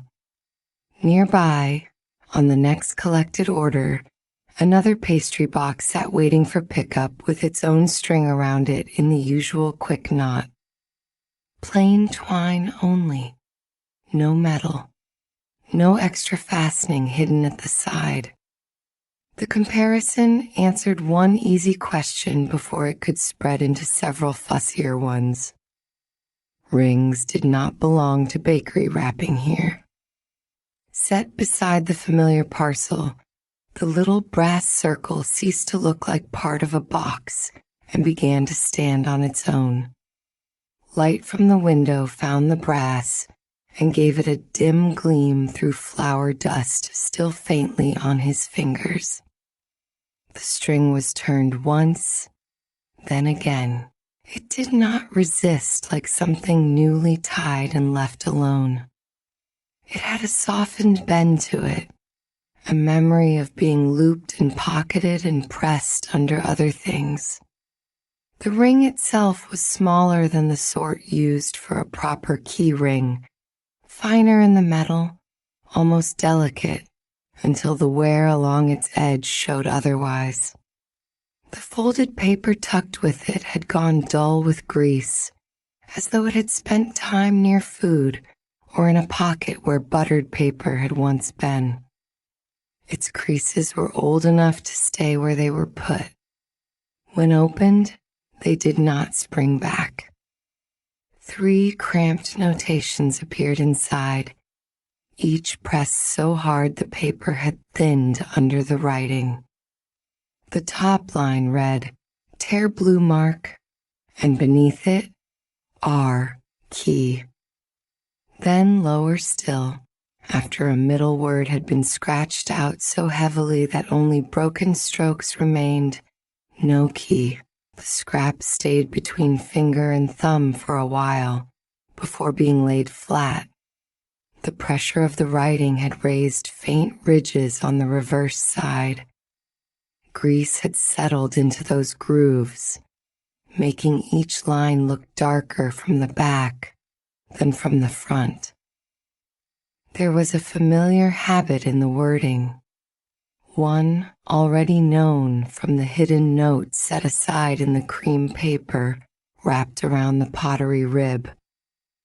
That earlier note had carried the same clipped practicality, the same sense of someone checking an object, then checking it again later to see what had changed. Here there was no object named, no date, no full sentence to soften the edges of the thought, only marks made in haste and then kept despite that. The upper phrase invited the eye at once toward the ring. Blue mark, tear. The word sat there like a finger pointing without saying where.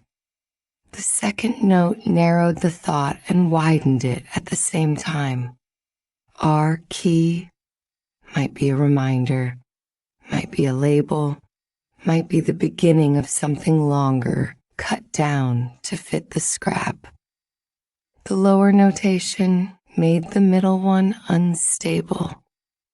If there had been a key, there was later no key. Or someone had first thought there was one, and then corrected the record. The scratched out middle word deepened that habit of revision. This was not a tidy copied list. It looked like a running correction made close to the thing itself. The paper had one more fold nested inside the first. It was easy to miss at a glance, because the grease had darkened both layers to nearly the same shade. The inner piece was smaller, cramped enough that opening it felt like uncovering a note hidden even from the outer note. Across it, pressed deep into the paper, were the exact words, "To not loaf." Along the bottom edge ran 3 marks made with the same hard hand. Dash, small loop, dash. That inner line shifted the shelf around it. Orders waited in twine-tied boxes. Buns and pastries sat under cloth. Boxed sweets cooled in their corners. A phrase like that ought to have sounded at home among bakery stock if it belonged there. Instead, it leaned away from the work in front of him. No loaf marked in 2s waited on the shelf. No shorthand of the day's packing used those words. The marks along the bottom did more than the phrase did. They tied this scrap back to the note already hidden with the pottery rib, where the same little sequence had appeared. A repeated sign could mean copying. It could mean a private mark. It could mean both scraps had once belonged to one longer record and been separated on purpose. The tiny brass ring was brought closer to the window. Twine nearly hid one side of it until the string was eased aside with a nail. Along the edge ran a rubbed blue smear, uneven and crescent-shaped, as if the ring had scraped against color more than once, rather than being dipped or painted. The mark was not bright. It had the dull depth of glaze rubbed thin by contact. Opposite it lay a cleaner place in the metal, a bright nick where something narrower had once sat through the ring and worn a sharper path than the twine did now. He turned it slowly, letting the brass catch and lose the light. The blue smear did not circle the whole ring. It began, thickened, then broke where the bright nick interrupted it. If the ring had simply lain against a blue-marked surface, the color might have spread more evenly. This looked more like repeated contact from one side while another small piece occupied the opposite edge. The thought rose of the bowl with the dark blue tear, remembered from the earlier hidden note. The phrase on the scrap made that memory stir with new shape, yet the ring itself offered no certainty. A blue marking surface could be pottery. It could be glaze. It could be something else entirely, dark and hard enough to rub color onto brass over time. The string was no less interesting for being humble. Near the ring, one knot held fast in a way that did not resemble the bakery's quick wrapping knot. It was smaller, more deliberate, made to stop the ring from slipping free along the twine. The cut end lay beyond it, and the length on the other side bore the flattened places of having been drawn tight around something once larger than the ring itself. Fresh pastry ties did not carry that sort of history. They cinched, they held, they were cut or untied, and their work was done. This one had lived another life before coming under the cooling cloth. The shelf remained in order around the puzzle. Order slips waited where they belonged. The ordinary parcel beside the window kept its plain twine and square label. A box at the far end gave off the faint smell of cinnamon through its cardboard. The cloth, half raised and half dropped, made a little tent of shade over the remaining pastries. Work had not stopped so much as bent around a narrow point of attention. The paper was read again, more slowly this time, with the pressure of the pen considered as much as the words themselves. The top line had been written hard enough to roughen the fibers. The second line sat slightly to the right, as if added after a glance back at the object in hand. The scratched-out middle word had been attacked rather than neatly crossed through. Whoever wrote it had changed their mind while close enough to care. The final note sat lower, cramped into the remaining space. There was no room left after that. If more had needed saying, another scrap would have been required. The inner piece with its short phrase and bottom marks was folded and unfolded twice, checked for any sign that more writing hid in the crease. None did. The paper carried only the pressure of those few words. "Do not loaf" remained stubbornly unhelpful if read as bakery language. If read as comparison, it became more useful. Two of something. Something wrapped or tied. Something that might be mistaken for a loaf if seen from the outside, or perhaps mistaken for an ordinary parcel among ordinary parcels. The phrase did not settle. It merely turned and offered a different face each time. The brass ring rested on the counter, still threaded with twine, while the scrap lay open beside it. Seen together, they looked less like litter and more like a record kept with the thing it described. The old note hidden in the cream paper wrapped around the pottery rib had already suggested that someone had been tracking a small problem of attachment and absence.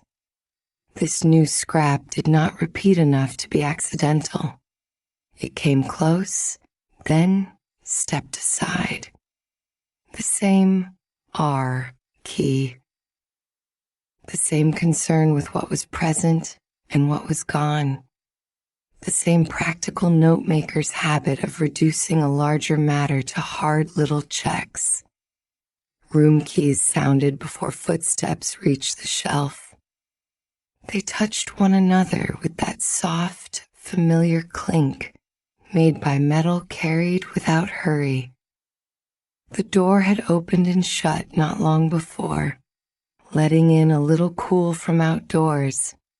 And now Samuel came into sight with the ring of inn keys in hand and a small gathered order resting in the crook of his other arm.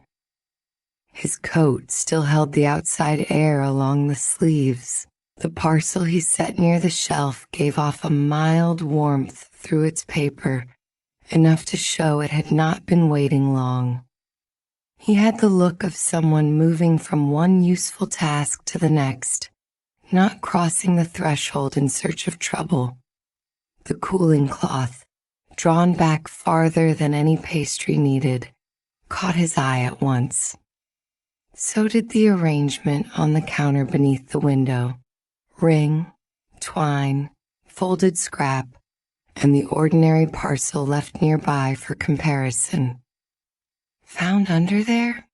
he asked, setting the gathered order down with care. "Caught in the cloth," Elias said. "It was tucked beside the collected boxes." The ring with the keys lowered to the counter, and he leaned in without crowding the space.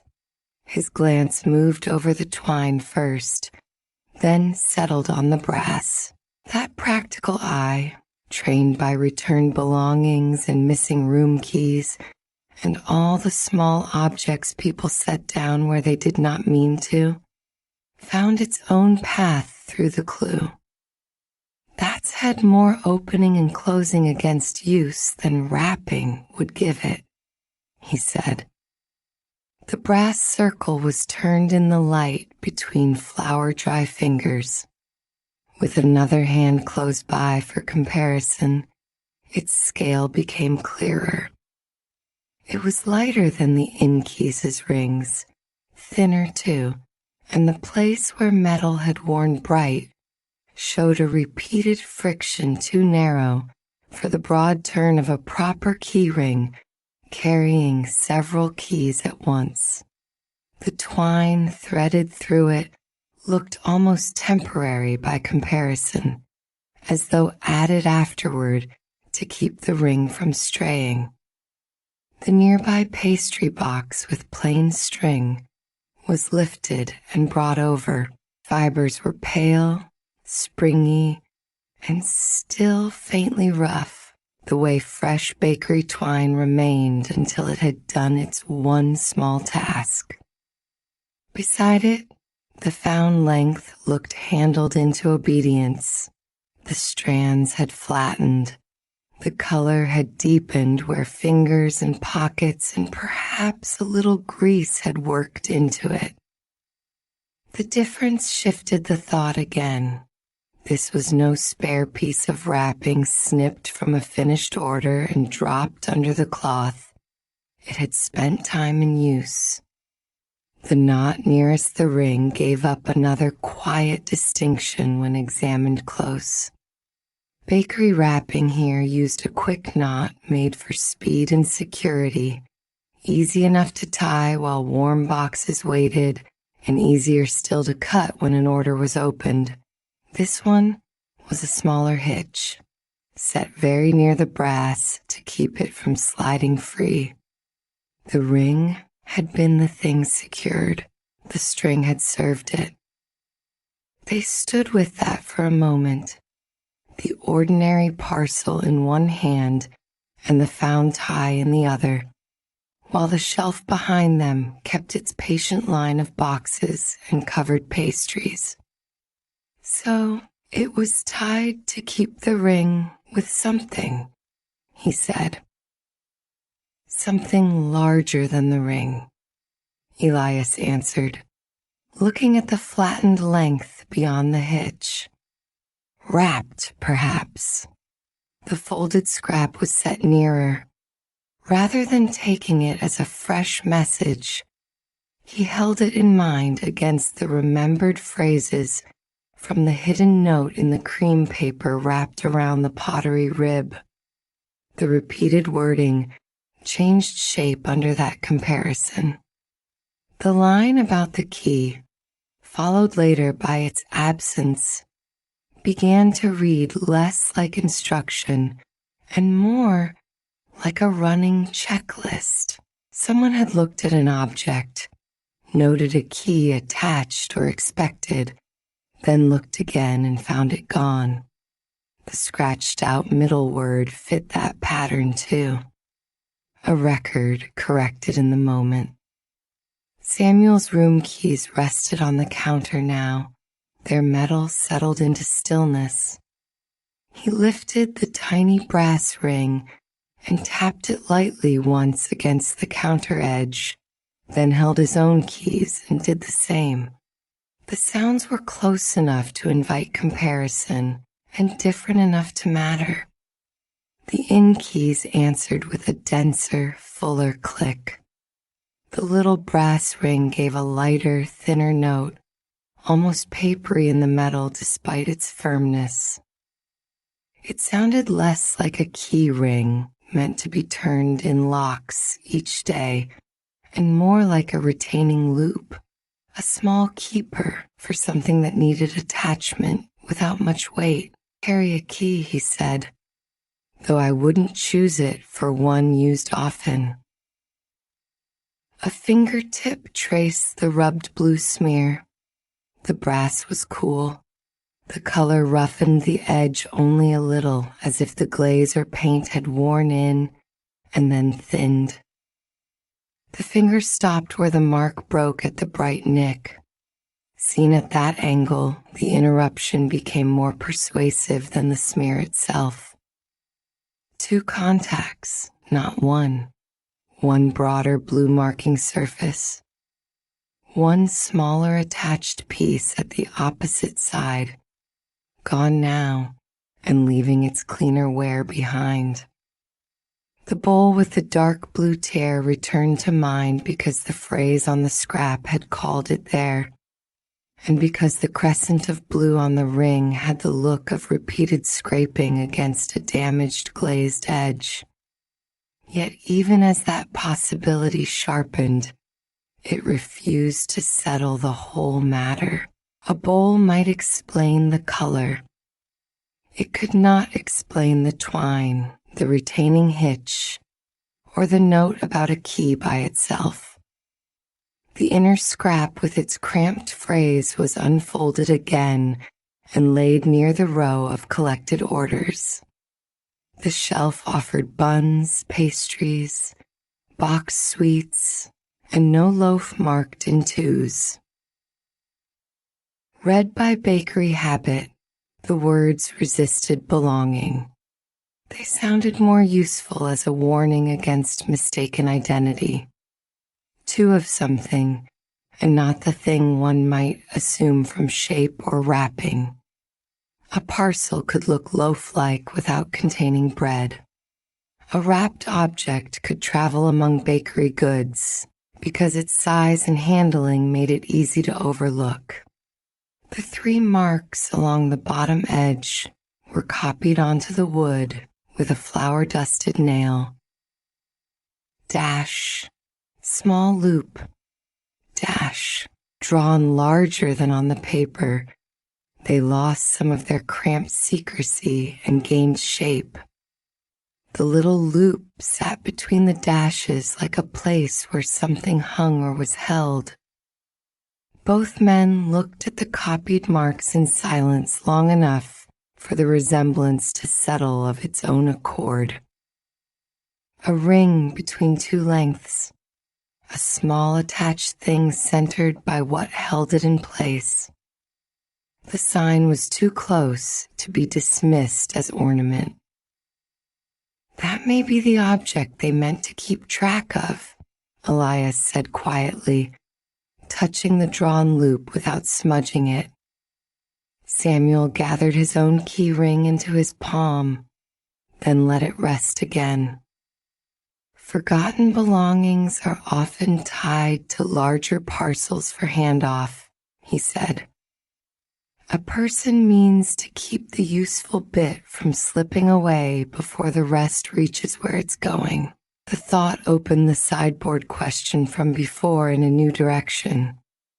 Perhaps the larger wrapped object mattered less for itself than for what it carried, protected, or disguised. A ringed piece could be tied to it, tucked with it, sent along with it.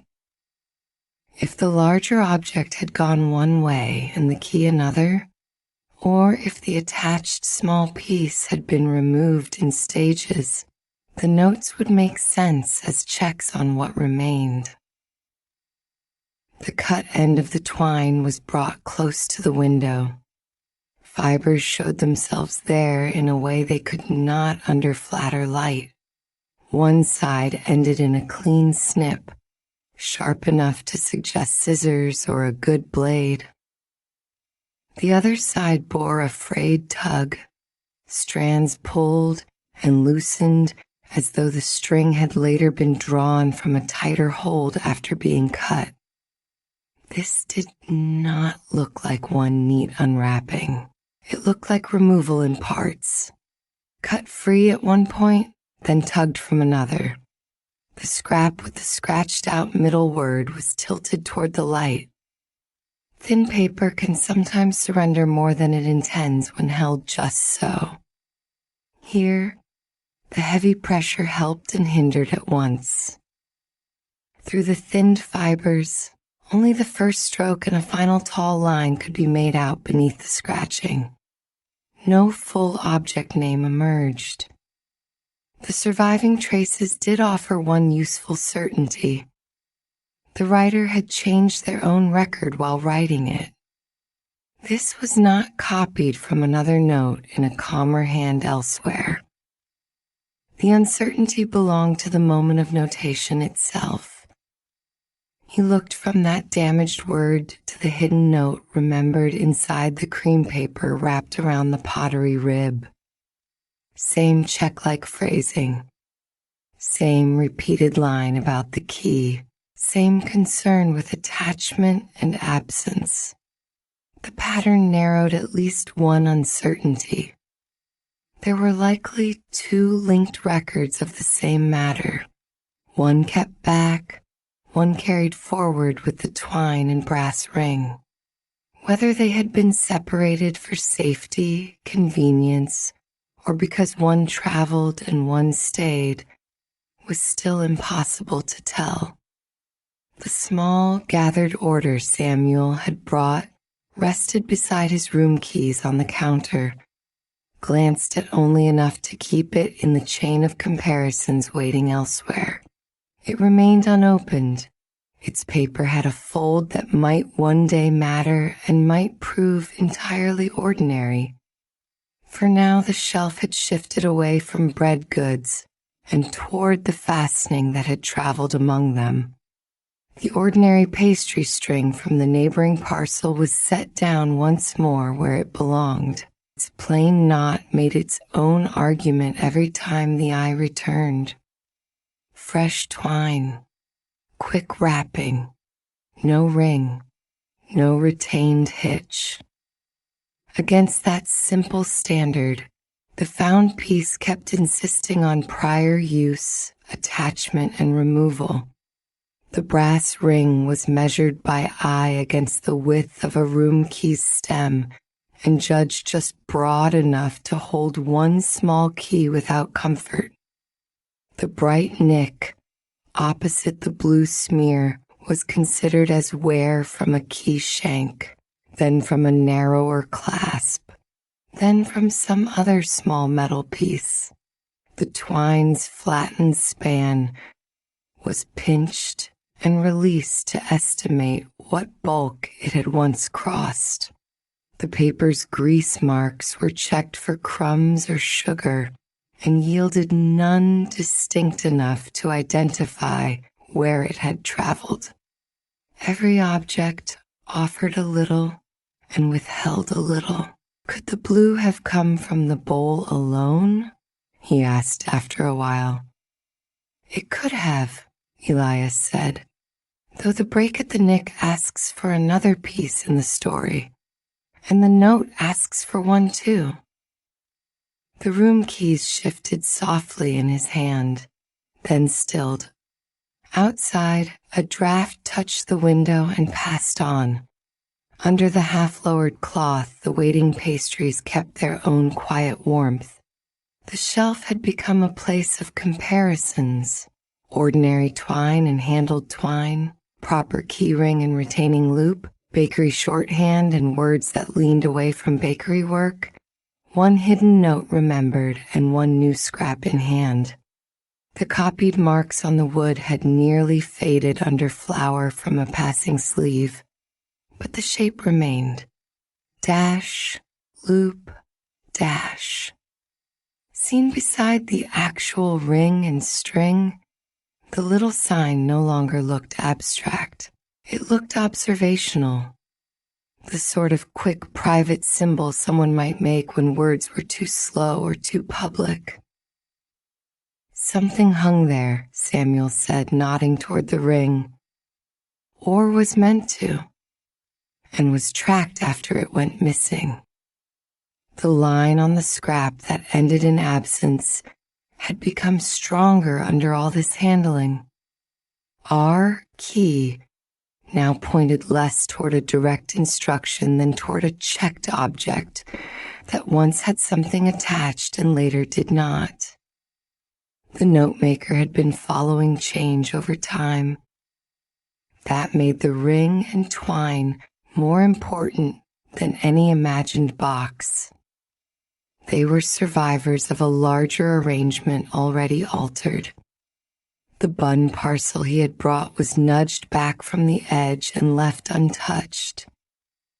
"I can compare this later," he said, glancing toward it, "and think on late-left belongings. Small pieces tied onto larger ones are easy to remember once the hand remembers the weight." The offer was practical and no larger than that. He did not reach to claim the clue or carry it off. The shelf remained Elias's ground, the objects where they had been found still arranged in the logic of their discovery. One answer had settled cleanly, and it was enough to change the shape of the search. The pastry box string, threaded through a tiny brass ring, was not ordinary bakery wrapping left behind by mistake. It was a reused retaining tie made to keep the tiny brass ring with some larger wrapped object. The object itself remained unnamed. The key remained absent. The blue smear remained suggestive rather than final. Yet the question had shifted away from a lost pastry box and toward whatever had needed this small ring kept attached. The folded scrap was closed along its existing crease and kept apart from the order papers. Care had already been given to the hidden note in the cream paper wrapped around the pottery rib. This one earned the same treatment. They belonged together in thought, though not yet in the same fold or pocket. Two records could help each other more by remaining distinct than by being mixed too soon.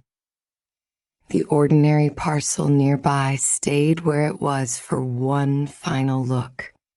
Its plain twine knot sat squarely against the cardboard, proving the difference without any need for speech.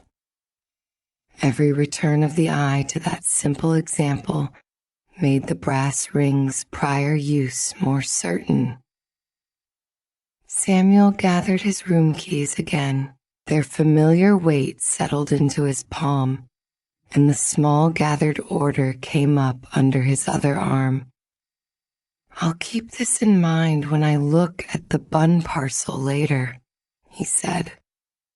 "And if anything among the late left things matches a ring kept this way, I'll remember." His coat carried a trace of the outdoor cool as he stepped back from the shelf. The clue remained on the counter. His part in it had added a useful thread and left the rest where it belonged, among the papers and boxes and covered pastries of the afternoon's work. When he had gone back into his rounds, the little brass ring and its twine were laid on a clean piece of paper apart from the collected orders. The blue smear was turned upward. The cut end was straightened so its fibers could be checked again later without fresh handling. The scrap sat folded beside it, crease to crease, small and deliberate. Then the cooling cloth came down over the waiting pastries once more.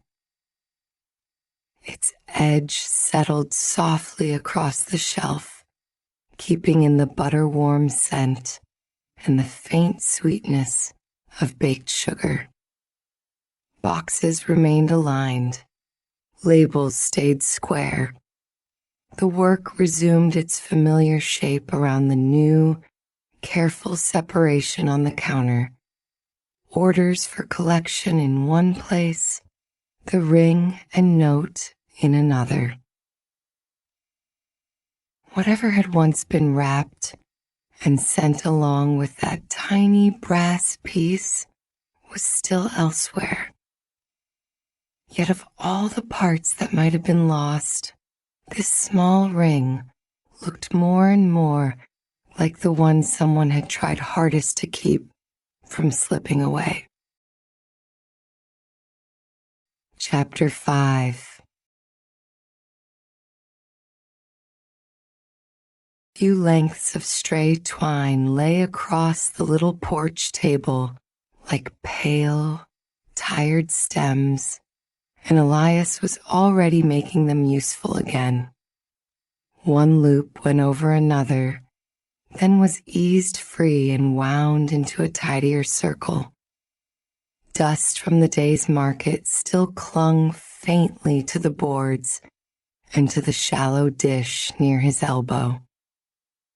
When the breeze shifted, it brought up the dry earth smell of greens that had rested there earlier, roots wrapped in paper, leaves whispering against one another before they were carried inside. Beside the dish, an old order card had somehow worked itself halfway over. Its corners had gone soft from being handled and saved and handled again, the sort of card that stayed because the paper was still good on one side. A thumb turned one of the twine loops into place, then paused. The card had tipped enough to show its reverse, and there, in a careful hand that did not belong among his own quick notes and measurements, sat a market list. He did not pick it up at once. The twine was finished first, set in a neat little stack that would not tangle itself out of temper by morning. Then the card was drawn closer over the boards. The writing had the evenness of someone who expected to return to it later. The lines were orderly. The pressure of the pencil had left a slight grainy shine in the paper where it pressed hardest. Just beyond it, on a square of clean paper laid out with more care than the porch table usually asks for, the other small findings had been kept apart from one another. The folded scrap, the tiny brass ring, the cut twine from the bakery. None touched. None had been dropped back into a pocket or dish to be muddled with ordinary things. Their separation had become part of the thinking. So had the repeated symbol dash, small loop, dash, which lingered in his mind the way a tune lingers after someone has stopped humming. Beneath that sat the unsettled matter of to not loaf, and with it the missing key or attached piece that still had no settled place among the day's plain tasks. A corner of cream paper near his wrist began to lift. Before the breeze could take it, a smooth stone was set down over a curling sketch with the easy accuracy of habit. The cream paper wrapped around a pottery rib had edged loose as well. That was nudged back into place with 2 fingers. No more attention given to it than to a cup returned to its shelf. The table answered to order better than to haste. Useful things went where hands could trust them, and thought often followed after. Space was needed now, so the shallow dish was shifted aside, and something in it gave a small, bright catch. The dish had been holding dried clay trimmings, thin curled shavings, and brittle crumbs too light to throw away before he was sure they were only waste. Tucked beneath them, where no metal ought to have been, a tiny brass clip showed itself. It had hidden so nearly in the pale scraps that it might have stayed there another day if the dish had not been moved. He tipped the dish toward the light. The clip lay at an angle among the dried clay, narrow and neat, with a mouth small enough for paper and too exact to be mistaken for a pottery bit. It was lifted out between finger and thumb and set on the table. The piece was light. Its hinge moved with a faint resistance, as though dust had settled into it, though not enough to stop it working. No memory came with it. It was not bakery wrapping.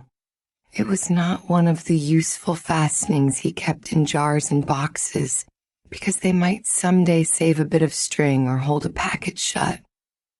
It did not belong to the porch table's ordinary drift of things, and that alone was enough to keep it from being put away. The old order card was turned fully over then and read again with the little brass find beside it. What might have been only a stray fastening a moment ago sat differently in the company of that careful list. The card, the dish, the dried clay trimmings, the clip itself. He looked from one to the next as if they might have belonged to a single practical act of sorting that had slipped beyond recall. Clay trimmings were often gathered while hands were busy with other matters.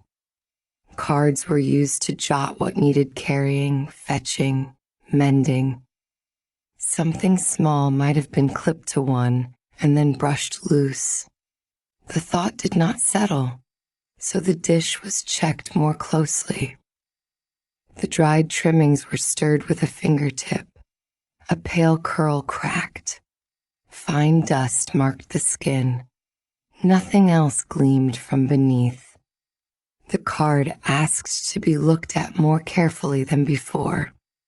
One line on the market list had been pressed hard enough to score the paper itself.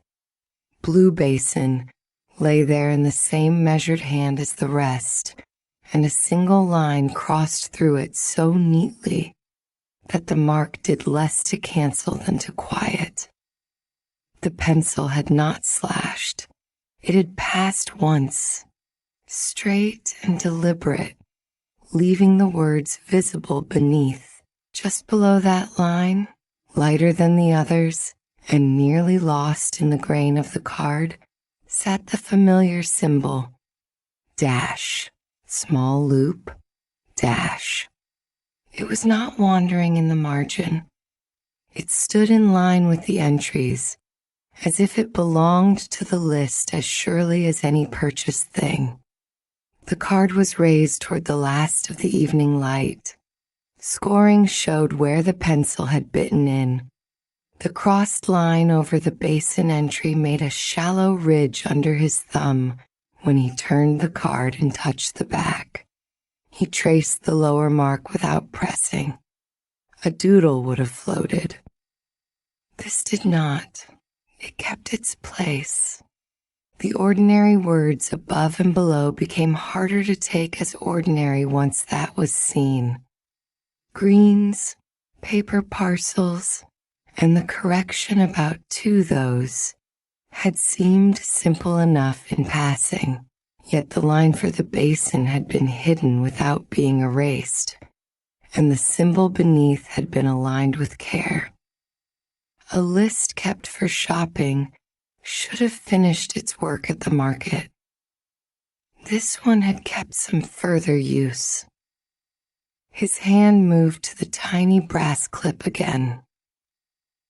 The hinge invited opening, and this time he eased it apart more slowly. The brass gave with a tiny dry sound. Something pale showed in the narrow seam. A strip of paper had been caught inside. It was so small that for a moment it seemed impossible that it had survived there at all. He held the clip nearer the light and drew the paper free with the edge of a nail, careful not to tear what was already only a remnant. The strip had been protected by the hinge. One side was rubbed smooth by contact with the metal. On the other, in graphite worn thin with handling, stood a single letter followed by a comma, R, and then a dragged blank where more had once been. That was all, yet it was not nothing. The fragment had the look of a surviving piece from something larger already half known. He laid it on the clean paper near the folded scrap, but did not bring them together yet. The little strip wanted to be looked at by itself before comparison made too much of it. Its cut edge was uneven on one side, straighter on the other. The graphite had not vanished cleanly. It had been rubbed away in a direction, as if paper or cloth had passed over it many times, wearing the softness of the pencil down to ghosting. The clip, empty now, looked more purposeful than before. It had held this. He read the market list again. The crossed basin, the aligned symbol, the pressure in the writing. Then the paper strip. Then the folded scrap with its earlier notation waiting nearby. A porch board gave a small settling creak under his chair as he leaned back and let the objects keep their places. Questions arrived one by one and refused to hurry. If the brass clip belonged with paper, why had it ended beneath dried clay trimmings?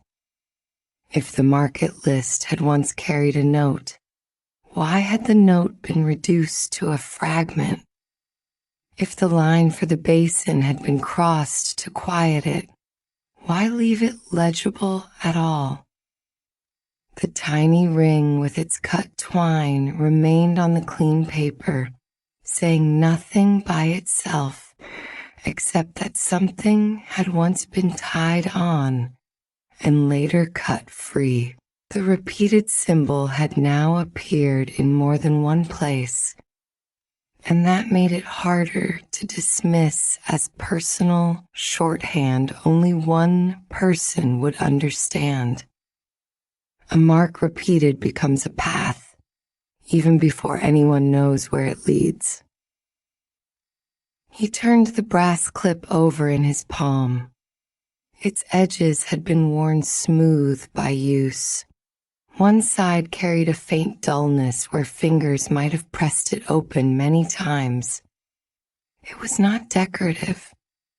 It had no flourish to it. Such a thing would have been chosen because it worked, because it held one small paper to another and let go again without tearing too badly if handled with care. The little mouth of it, seen in profile, seemed made for a card edge or tag. The old order card was brought near enough to compare scale. He did not clip it on yet. He only held the brass piece along the edge and watched how naturally its size answered the thickness of the paper. Then he drew it back. For now, it was enough to see that the possibility existed. From the street side came footsteps with no haste in them, measured and familiar in their spacing, the tread of someone whose evening rounds had already been made. Elias looked up as Samuel came along the way, carrying his room keys in one hand and, tucked under an arm, a small gathered order wrapped as neatly as anything from the bakery ought to be. He did not begin speaking from the path. He came onto the porch and set the bun parcel down first, careful of the clean paper and the spread of clues. And the room keys went beside it with their own quiet weight, a denser sound than the light click the brass clip had made against the boards. The difference in those sounds stayed for a moment in the air between them. Key metal heavy with use, clip metal slight and precise. Samuel's first glance went where practical eyes would go. He noticed the arranged square of clean paper holding the folded scrap, the tiny brass ring, and the cut twine before his attention shifted to the old order card. "You've kept them apart," he said. "So they can answer separately," Elias replied. The parcel was still tucked and tied as bakery parcels were meant to be. Samuel rested his fingertips on it a moment, as if confirming he had brought the right thing into the calmer light he had promised. "I thought it better to look here than under the inn lamp," he said. "That one throws too much shine on every crease." The old order card was angled beside the folded scrap. Neither paper was touched more than needed. Their edges nearly met on the clean sheet, one carrying the market list in its careful hand, the other bearing the earlier notations that had already raised more questions than they settled. They did not match exactly in the shapes of the letters. One writer made a narrower tail on the R. The other leaned a little less on the downstrokes. Yet when the pencil had come to short words, both hands bore down harder there than elsewhere, as if brevity required certainty. Samuel bent closer without laying a finger on either. "There," he said quietly, not pointing at the hole but at the pressure left in the paper. The same habit. The folded scrap with R key on it lay open enough to show the notation. Beside it, the tiny strip from the clip held only the surviving R and the blank drag after it. Looking from one to the other, the difference between handwriting mattered less than the force behind it. The pressure had left tiny furrows in both papers, especially around the short marks and commas. Someone had wanted those few letters remembered. "It may be two hands," Elias said. "It may be one hand writing in two circumstances." Samuel considered that. Or one copied from the other while standing up somewhere inconvenient. The thought changed the papers at once. A copied note would explain the likeness without requiring sameness. It would also explain why one piece survived only in part. A record made from another record can lose half itself and still keep the bit thought most necessary. The bun parcel was brought into the work then, though only for its handling. Samuel untied nothing. He turned it gently and showed where the knot still sat whole and bakery neat, the loops even, the tail lengths left in the accustomed proportion of someone wrapping quickly but well. "This is closure," he said. "It gathers and stays gathered." The cut twine from the tiny brass ring was set beside it. Its retaining hitch had a different intention entirely. Even before he spoke, the difference could be seen in the way the fibers had tightened around a small point and then been severed. It did not cinch a parcel shut. It held a small attached piece to something larger. "Like a label," Samuel murmured, "or a key tied on separately, or another note," Elias said. The bakery path narrowed there. The bun parcel could resemble the earlier wrapping only in material, not in purpose. The knot on it belonged to bread and buns and parcels that expected to be opened and emptied. The cut twine on the ring belonged to attachment, to keeping one small thing with one larger thing until someone cut it away. He took up the tiny brass clip again and this time tested it properly. Its mouth was eased over the edge of the old order card. It bit there with a natural firmness, enough to hold and release without strain. Then it was tried on the cream paper wrapped around the pottery rib. The clip held that too, though less comfortably, the paper's fold making the fit awkward, Against cloth and twine, it had no such ease. It slid and twisted, wanting the flat answer of paper beneath its little jaws. That simple trial shifted the object's place in the puzzle. The clip belonged less to wrapping than to record-keeping around wrapping.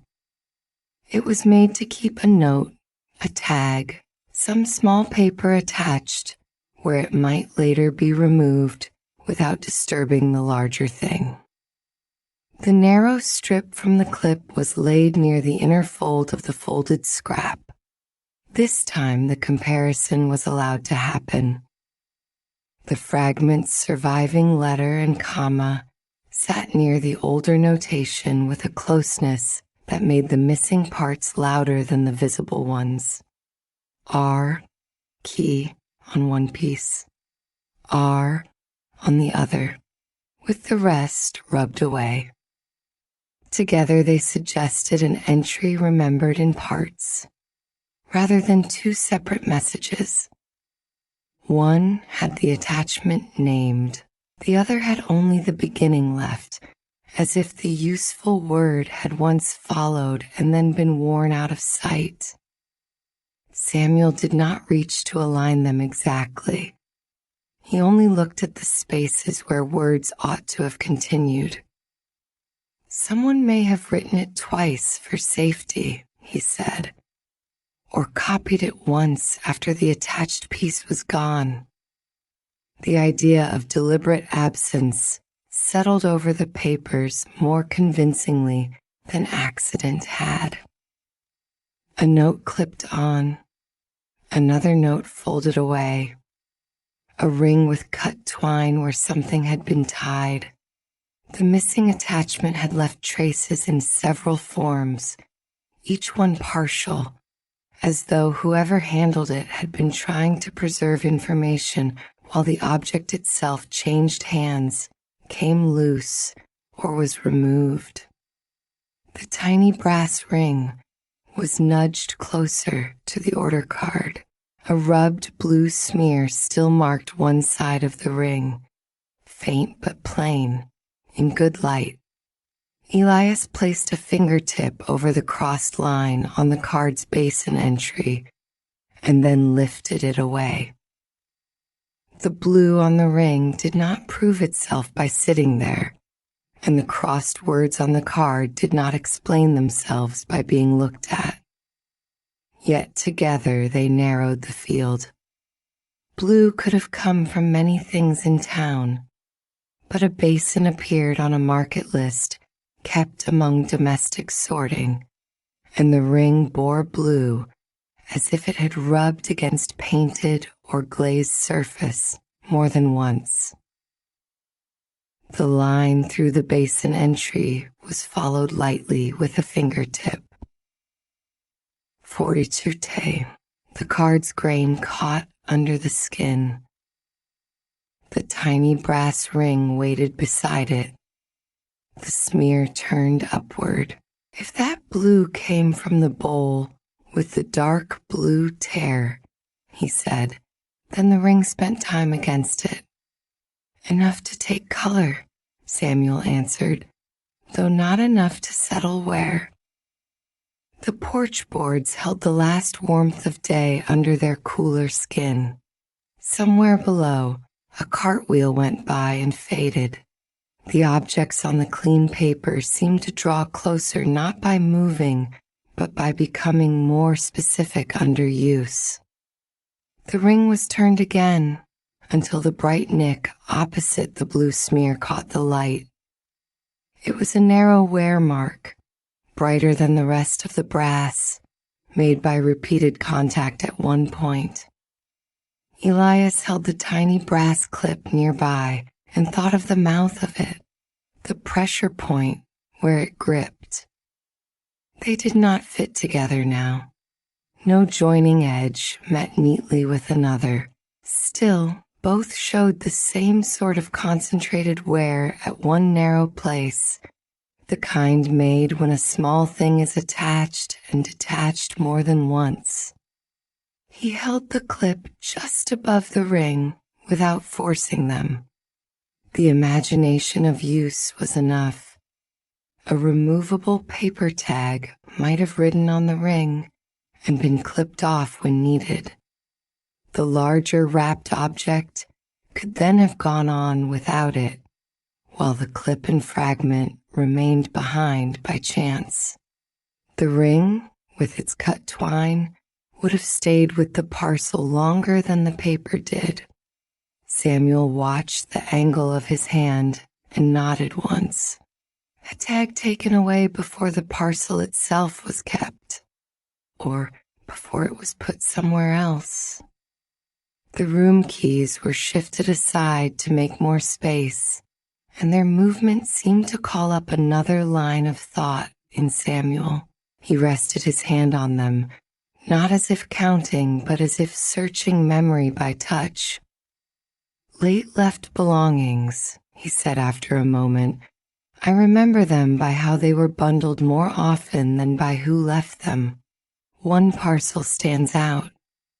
He looked beyond the table for a breath, toward the inn as if the shelf itself might answer back. "Larger than this." He touched the bun parcel lightly. It had to be set high and dry because the underside left a faint, dusty mark on the shelf. Not wet, more like road dust or clay dust shaken loose. And there was something small tied on separately. I remember that because I almost thought to write directly on the wrapping instead. "Can you place the guest?" "Not without checking my book later." He gave the keys a small turn. "But I'm sure of the separate tied piece." That memory changed the value of what he had brought. The bun parcel had come to test one path. If it failed, the larger remembered parcel would matter more than any bread wrapping laid on the table. The old order card was read from top to bottom then, without hunting only the oddities. Under that steadier reading, the line about two and loaf altered as well. Spoken aloud in the company of greens, paper parcels, and basin, it sounded less like bakery language and more like a correction in sorting purchases. Count and category, two of something, and a note that it was not loaf. A practical distinction made by someone tracking carried goods rather than planning a meal. Samuel listened to the list as one listens to directions to a place already half known. That would keep the larger object among market things, he said. Something carried home or carried in, not only food. The shallow dish still sat near the edge of the table with its dried clay trimmings undisturbed since the clip had been found. Elias drew it close and emptied it carefully onto another sheet of paper. Curled shavings slid out, then brittle crumbs, then a little pale dust. Each piece was turned with patience enough to prove a negative properly. No second tiny brass clip lay hidden there. No matching strip of paper had lodged beneath the clay. No companion fastening waited to explain the first as part of a stored pair. The lack mattered. One clip alone among clay trimmings looked like accident after use, not storage. It had been left behind, not put away. The crossed line over the basin entry and the rubbed away graphite on the paper strip were brought together in thought, neither mark destroyed entirely. The line quieted without obliterating. The rubbing removed most of the word and left the beginning. They were acts of revision rather than violence, practical gestures made after information had served one purpose and before it might serve another. Samuel put it into words before Elias did. "It doesn't read like anyone trying to hide wrongdoing. No. more like someone changing a record because the attached piece was lost, removed, or no longer needed. That gentler conclusion fitted the evidence better than darker guesses would have. A useful note altered, a tag clipped off, an item crossed through once its place changed. The mystery did not shrink by becoming practical. It only grew more exact. The bun parcel received its due at last. Samuel lifted it, weighed it in his palm, pressed lightly at the gathered wrapping, and then held it beside the ring and cut twine.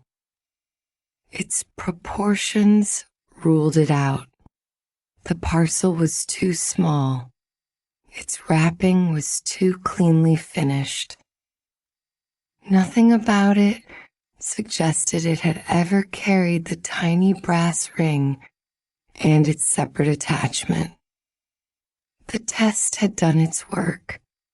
Whatever larger object had lost a key or tied-on piece, it had not been this. That path closed there. The old order card no longer belonged with ordinary saved cards. Once its reverse had shown itself to be more than a shopping note, it had to be kept with the linked records. The tiny brass clip, too, had lost any claim to the shallow dish. It was placed beside the folded scrap instead of among trimmings or stray hardware. The answer to one immediate question had become plain enough in the handling. The clip did not belong where it had been found.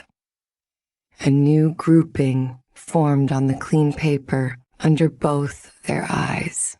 Folded scrap, tiny brass ring, cut twine, tiny brass clip, paper strip, old order card. Set together, they ceased to look like random salvage from different corners of the day. They belonged to parcel keeping, attachment, notation, correction, removal.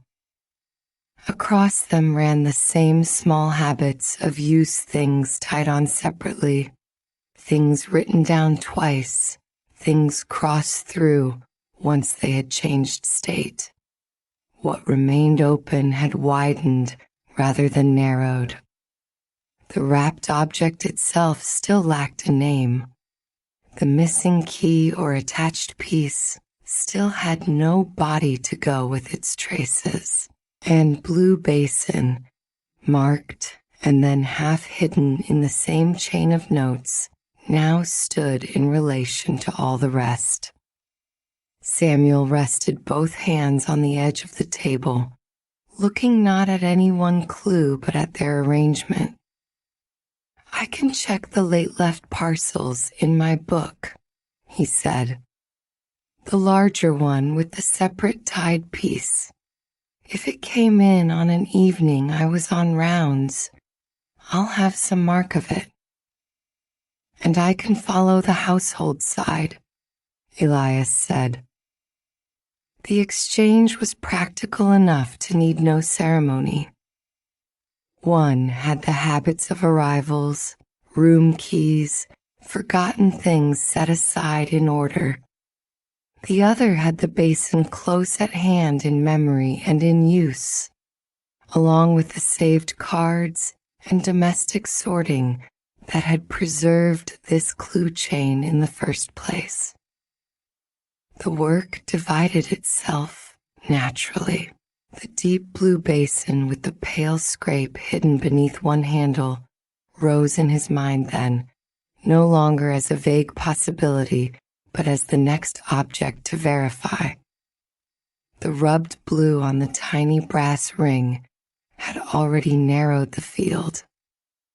The market list had given the basin a written place among purchases. The crossed line had made it important. Yet he did not rise at once or go searching in dim light. I'll check the deep blue basin in the morning, he said aloud, setting the step where both could see it. the pale scrape beneath the handle, and whether the blue on the ring answers to it. Naming it seemed to settle the table more firmly than any hurried movement would have done. There was enough known now to choose the next clean step. Evening did not need to be broken open further. Samuel gathered his room keys again, their weight returning to his palm with the small, familiar jolt of metal against metal. The bun parcel was reclaimed and tucked back under his arm. On the table, the old order card was weighted under the smooth stone so its corners would not curl and no breeze would stray it before morning. The clip stayed beside the folded scrap. The ring and cut twine remained on the clean paper with the strip and card, their new company making sense of them without resolving them. For a little while, they stood looking down at the arrangement, as if memorizing where each piece belonged now. Then the porch resumed its quiet usefulness. The dish held only clay trimmings again, emptied and proved. The cream paper around the pottery rib lay flat. The market smell had thinned to almost nothing. Under the smooth stone, the old order card waited with its careful list and crossed basin line, hidden only as much as paper can hide what has already been read. Beyond the table, the evening stretched onward in ordinary sounds, and somewhere just ahead of sleep and morning work, the deep blue basin kept its place. Chapter 6. Warm rinse water had already gone cloudy in the little sink for bowls and utensils, carrying thin white veils of flour that turned and loosened whenever a spoon touched the side of the basin. A bowl was lowered into it with a soft clink and left to soak. Beside the sink, on folded cloths laid over the work surface, 2 finished loaves rested shoulder to shoulder, close enough to share their warmth with the boards beneath them, and different enough to ask for a second look. A light press over the nearer crust gave back a quick, dry answer. The other loaf responded more slowly under the hand, its shell still holding a little warmth in reserve, its surface springing back with a steadier patience. Bread had its own small language when it cooled. The room did not need more than that to say one loaf had gone on as expected, and one had hurried through part of its settling. Flour had drifted into the seams of the work surface and stayed there, pale against the darker grain. A spoon lay across the edge of the sink. Another bowl waited beside it, ringed with dough that had dried to a soft skin. The morning carried on around these little signs of use. The faint mineral smell of warm water, the richer scent of baked crust, the hush of cloth against wood as a hand moved one thing aside to make room for another.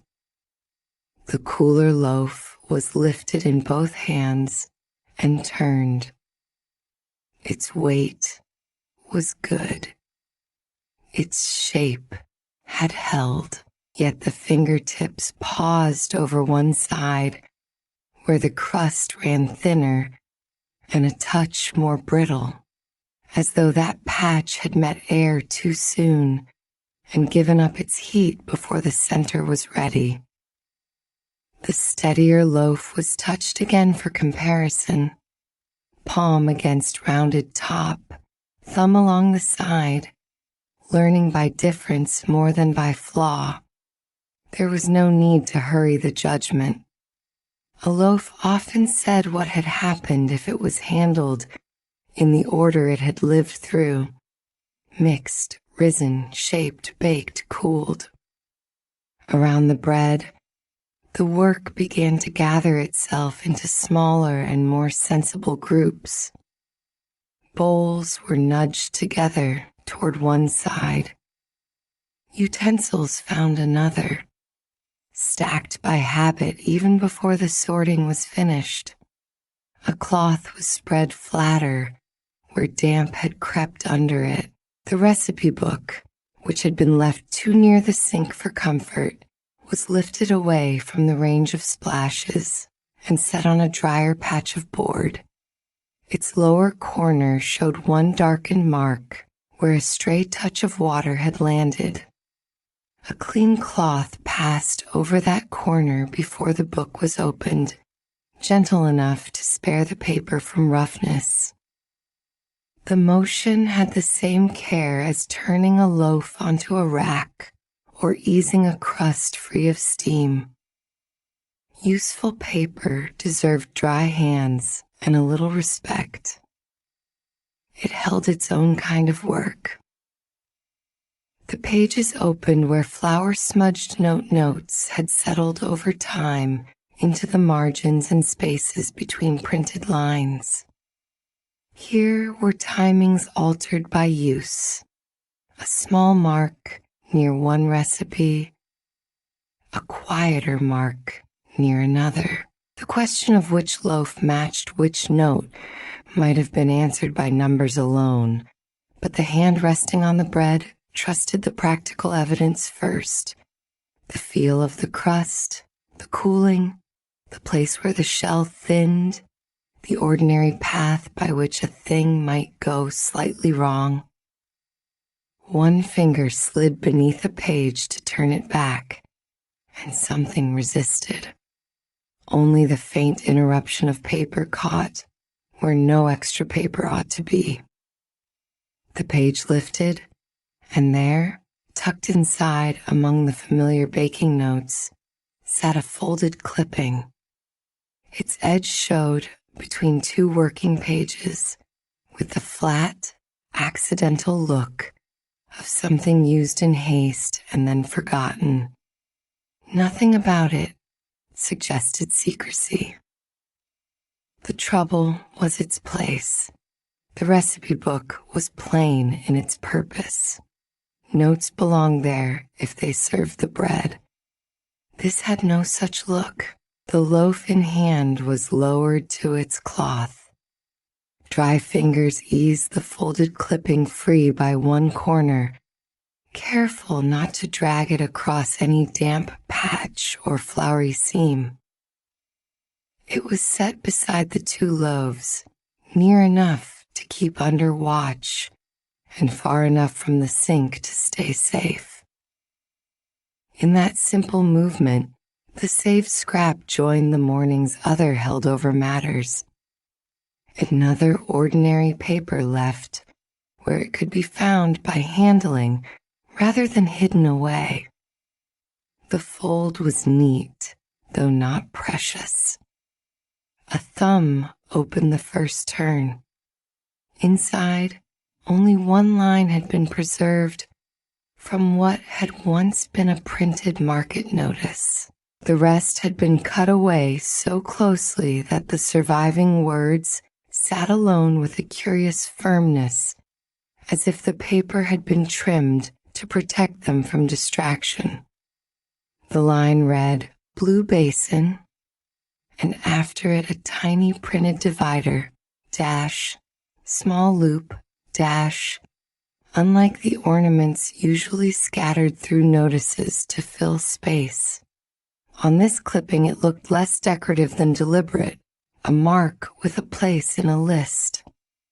The hand holding the scrap stayed still for a moment while the eye took in the exactness of that saving. A whole notice had existed once around these few words. Prices, perhaps, or stall names, or ordinary market instructions, all gone. Only this entry remained, with its strange little divider intact. The old order card from before had carried the same cross-through entry and the same symbol aligned as a list mark. Here it was again, smaller now, but too exact to pass off as chance. The clipping was turned slightly toward the light from the window. The paper had the dry stiffness of something cut from a larger sheet and folded more than once. Along one edge, the trim ran straight enough to show intention.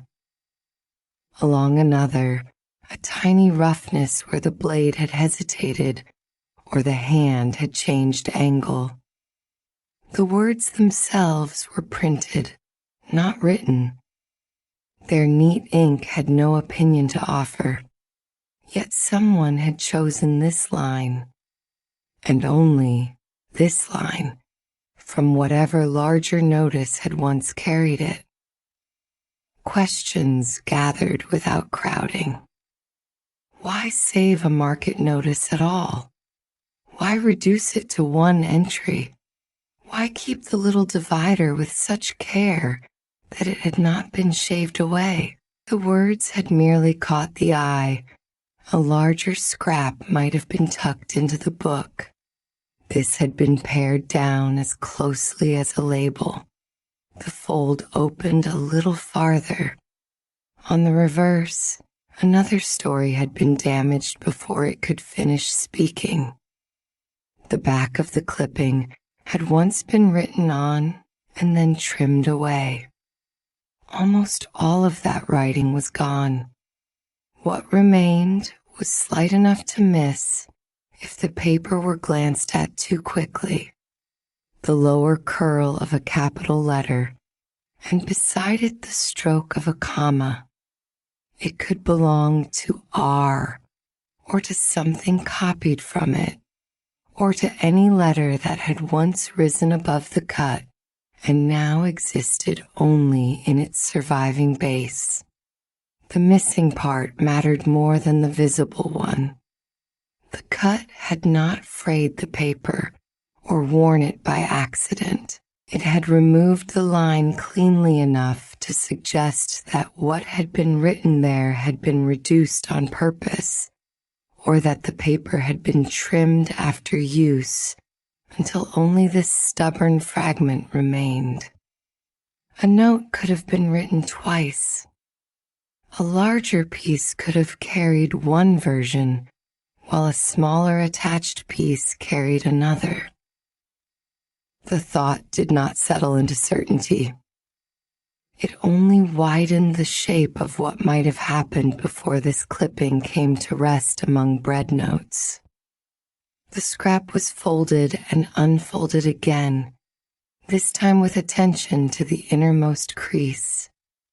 There, pressed into the paper so faintly it was almost only a change in tone, sat a ring of blue dust, no larger than the mark a tiny brass ring might leave if it rested against paper for a while. One side of the ring showed stronger color.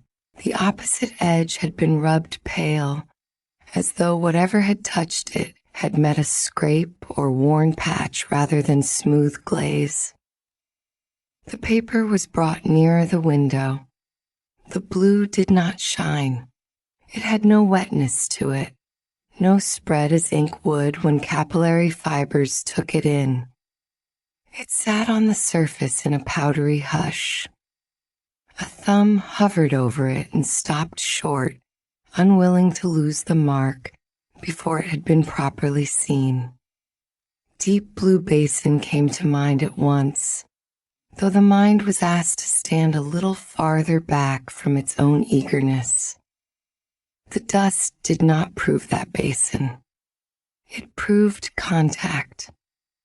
Something blue had rested here or brushed here.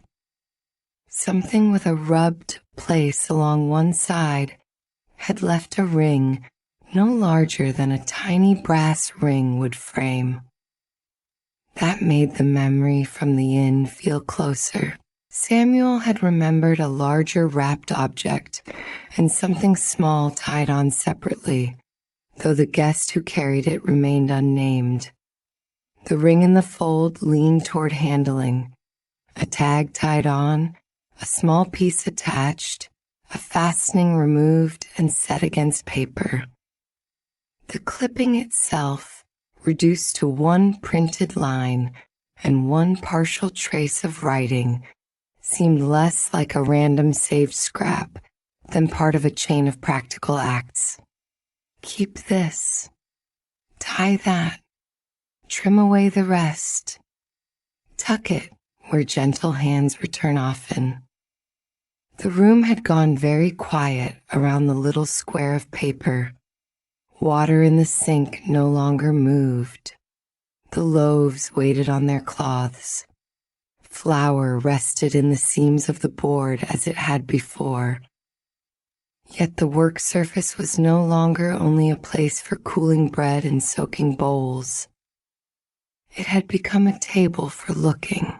A step sounded near the doorway, followed by the cool green scent of herbs carried in from outside. Tessa came in with a jar wrapped in both hands, the glass dimmed by the touch of her palms. She set it down at once on a dry patch well away from the rinse water, choosing the spot as though she had measured the room before crossing it. Leaves and stems pressed softly against the glass, dark where they were packed close, brighter where morning light found them through the curve. Her gaze went to the loaves before anything else. One look took in the difference between their crusts. Another settled on the open recipe book beside them. The arrangement on the board said enough that no explanation had to leap ahead of itself. "There's one that cooled too quickly," came the quiet remark, made toward the bread and then toward the book in the same breath. "And this," said Elias, touching the clipping rather than the page it had come from. The spoon nearest the paper was shifted aside before she came closer. A bowl was moved back an inch so no damp edge could threaten the scrap. Only then did she lean over the cleared patch of board and hold out a hand. The clipping passed across the space between them with the care usually given to labels that matter more after they have loosened from their jars. Her fingers turned it once, then again. The habits that kept herb slips straight and legible, that made room in drawers and tins for useful papers too small to trust to chance, served her here as readily as they did among bundles and jars. The odd trimming invited scrutiny. The partial writing invited it more.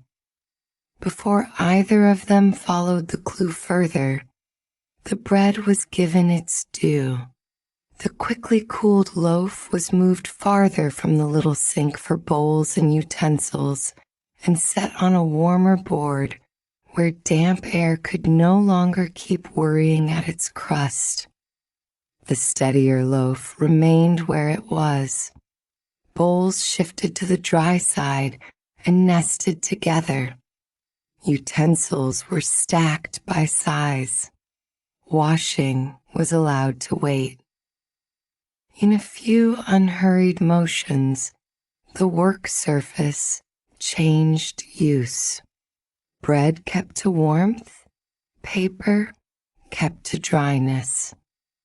The sink, still cloudy, stood aside from the matter for a while. The recipe book was laid flatter and the clipping set beside it.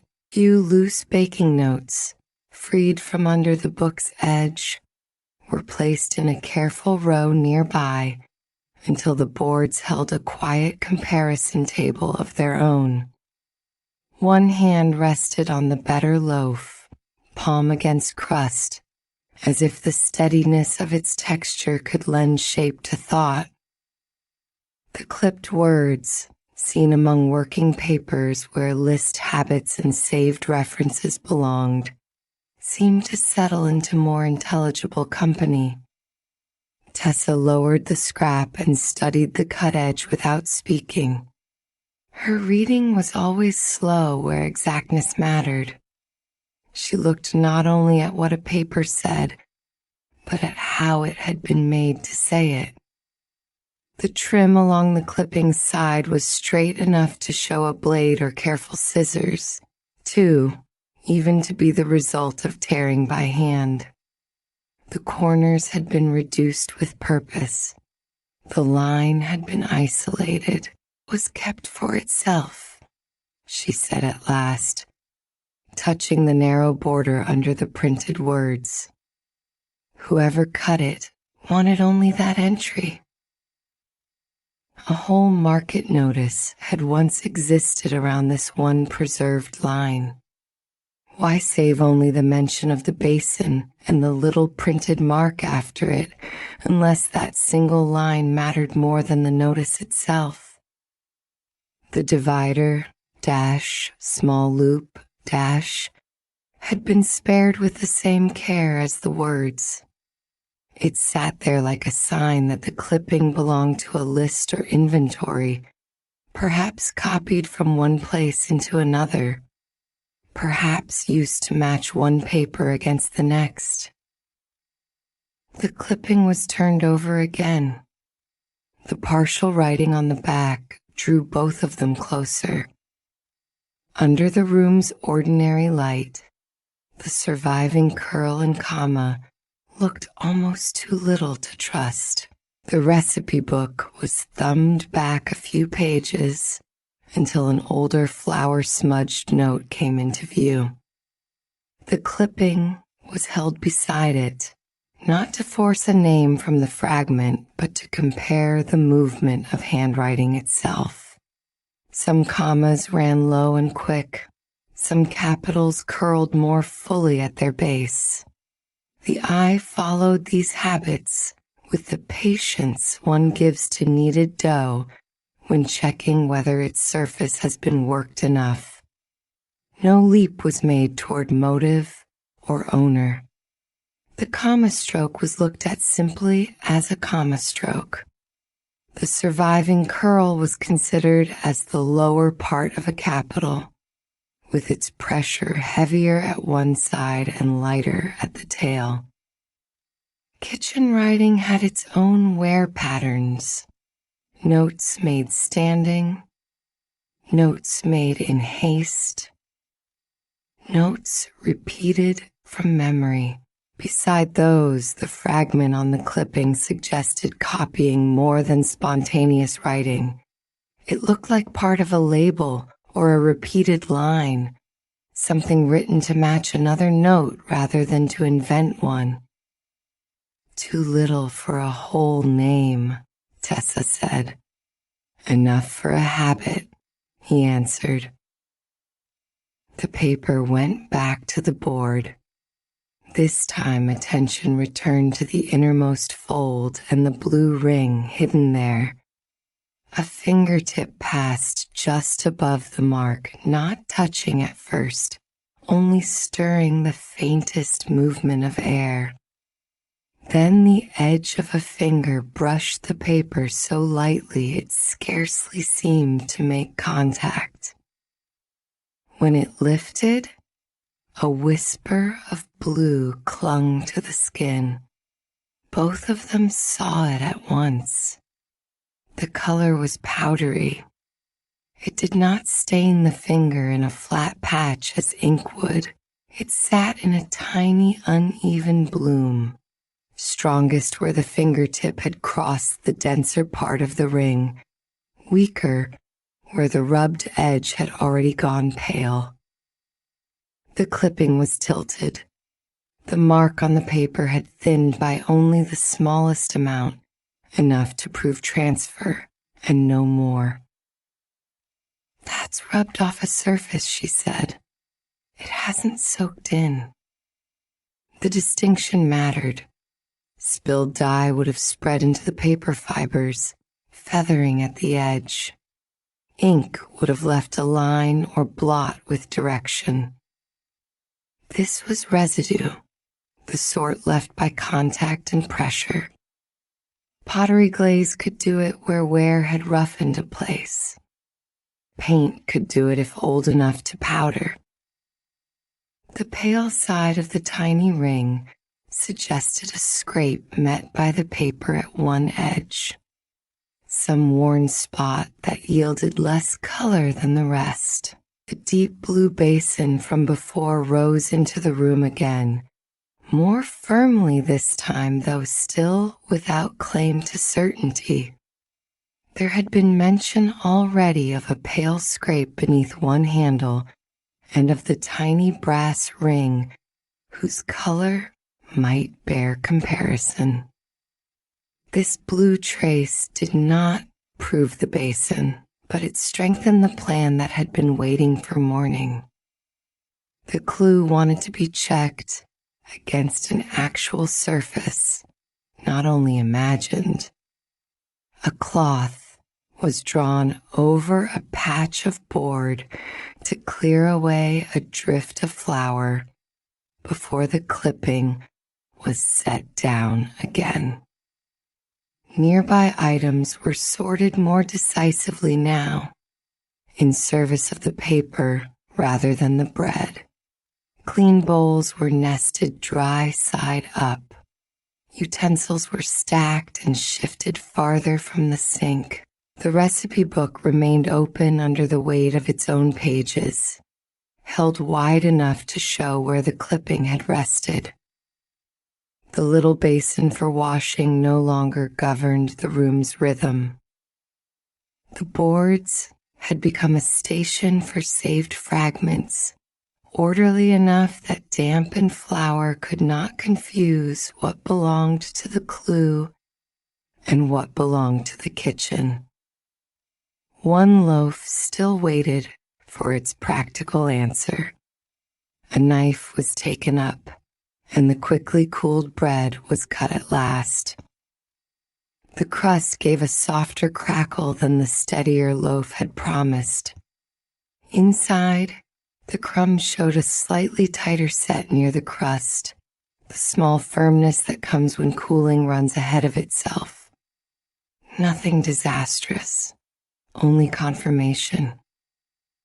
The loaf had lost heat too quickly on one side. The question that had started all this by the sink was settled in a single slice. The cut piece was set aside.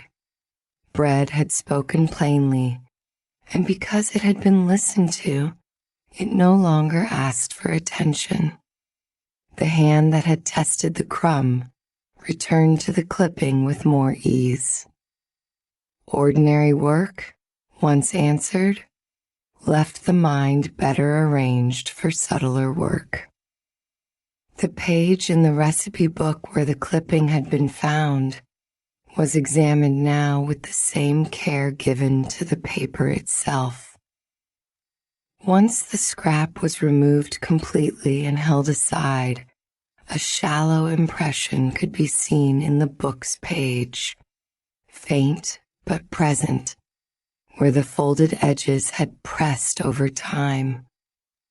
The paper beneath was not fresh from a moment's hiding. It had learned the shape of what lay inside it. "That's been there a while," Tessa said, looking at the slight dent where fold met page. "A little while at least," came the answer, with a thumb resting near but not on the impression. That small domestic fact mattered in its own right. Someone had used the recipe book as safekeeping, in the same practical spirit that sends useful labels to a tin instead of a fire. It had not been slipped there in passing moments ago. It had been placed where hands return often and gently, where paper can wait without being crumpled. The book was not a hiding place chosen for drama. It was a place of trust chosen by habit. The clipping returned to the center of the board. The partial R, if that was what it was, remained partial. Neither of them pressed it into a full answer. The old fragment from before, R, key, had already shown that a separate attached piece might carry its own line of writing. Here the surviving curl and comma seemed likely to belong to that same line of copying or relabeling. A note or tag could have been written twice, one version on a larger paper, another on a smaller attached piece. The larger wrapped object, Samuel remembered, might have borne one identification, while the separately tied piece carried another. A brass clip, a small ring, a tag, a trimmed scrap. These things began to fit one another by use, rather than by certainty. It sits with the earlier fragment, she said, tapping the air above the comma rather than the paper itself, as if part of the same labeling, or part copied from it. Enough to say the little piece mattered on its own. That was as far as they let it go. No guest was named. No owner was guessed. The clue had earned a narrower understanding, and narrower could be stronger than grander. The paper suggested repetition, separation, attachment. It suggested that something small had belonged with something larger and had later come apart from it. It suggested the line had been saved because it mattered to the chain of keeping track. The strongest reading, shared across the work surface and tested against each fragment in turn, began to hold together without strain. The preserved market line had been cut deliberately. The symbol after it linked back to the old order card. The blue dust had come from contact rather than writing. The surviving trace of R belonged more naturally to the lost attached piece than to the larger wrapped object itself. Each piece had moved a little under the hand and shown what it could. None had been asked to say more than it knew. For a while they sat with that arrangement in silence, if the soft sounds of a room in use can be called silence. Water settled in the sink. The cut loaf released a warm wheat scent from its open crumb. The herb jar stood where it had been set, cool and green against the drier smell of flour. The recipe book held its pages open like a patient witness. The clipping was checked one final time against the page where it had rested, then against the loose baking notes beside it. In that row of ordinary papers, it no longer looked misplaced in the same way. It looked transferred. The morning's understanding had not solved the parcel or named the guest from Samuel's memory, but the paper evidence at hand had been sorted into a clearer chain. The recipe book was closed only after the clipping had been removed for good. Its pages came together with a dry whisper. A broad, dry arc of cloth swept over the cleared work surface, gathering flour from the seams and lifting the faint damp left by bowls that had been moved aside. The board opened back up into useful space. One by one, bowls and utensils began returning toward their usual places, though not all at once. The clue papers still needed a proper home. A recipe tin was brought near and set down with care. its lid lifted on a small metal sound softened by use. Inside lay the familiar collection of saved labels, slips, and useful papers kept flat enough to survive and ordered enough to be found again.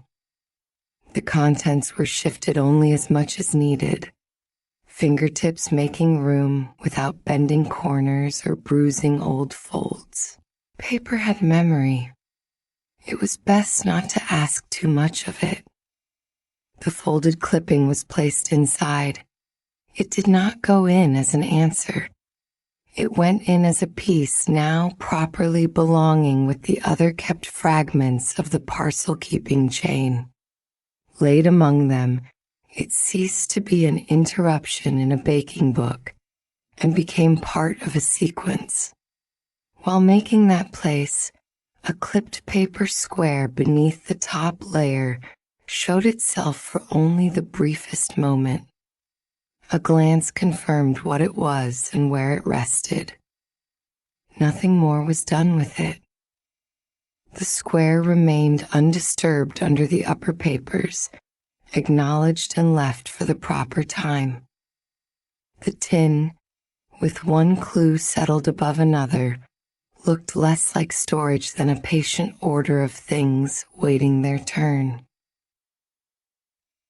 "The deep blue basin in the morning," Tessa said, as the lid hovered before closing. "For the pale scrape beneath one handle," he answered, "and to see whether its blue meets the tiny brass ring. And Samuel will look in the inn's book for the late left parcel, the one with the separately tied piece."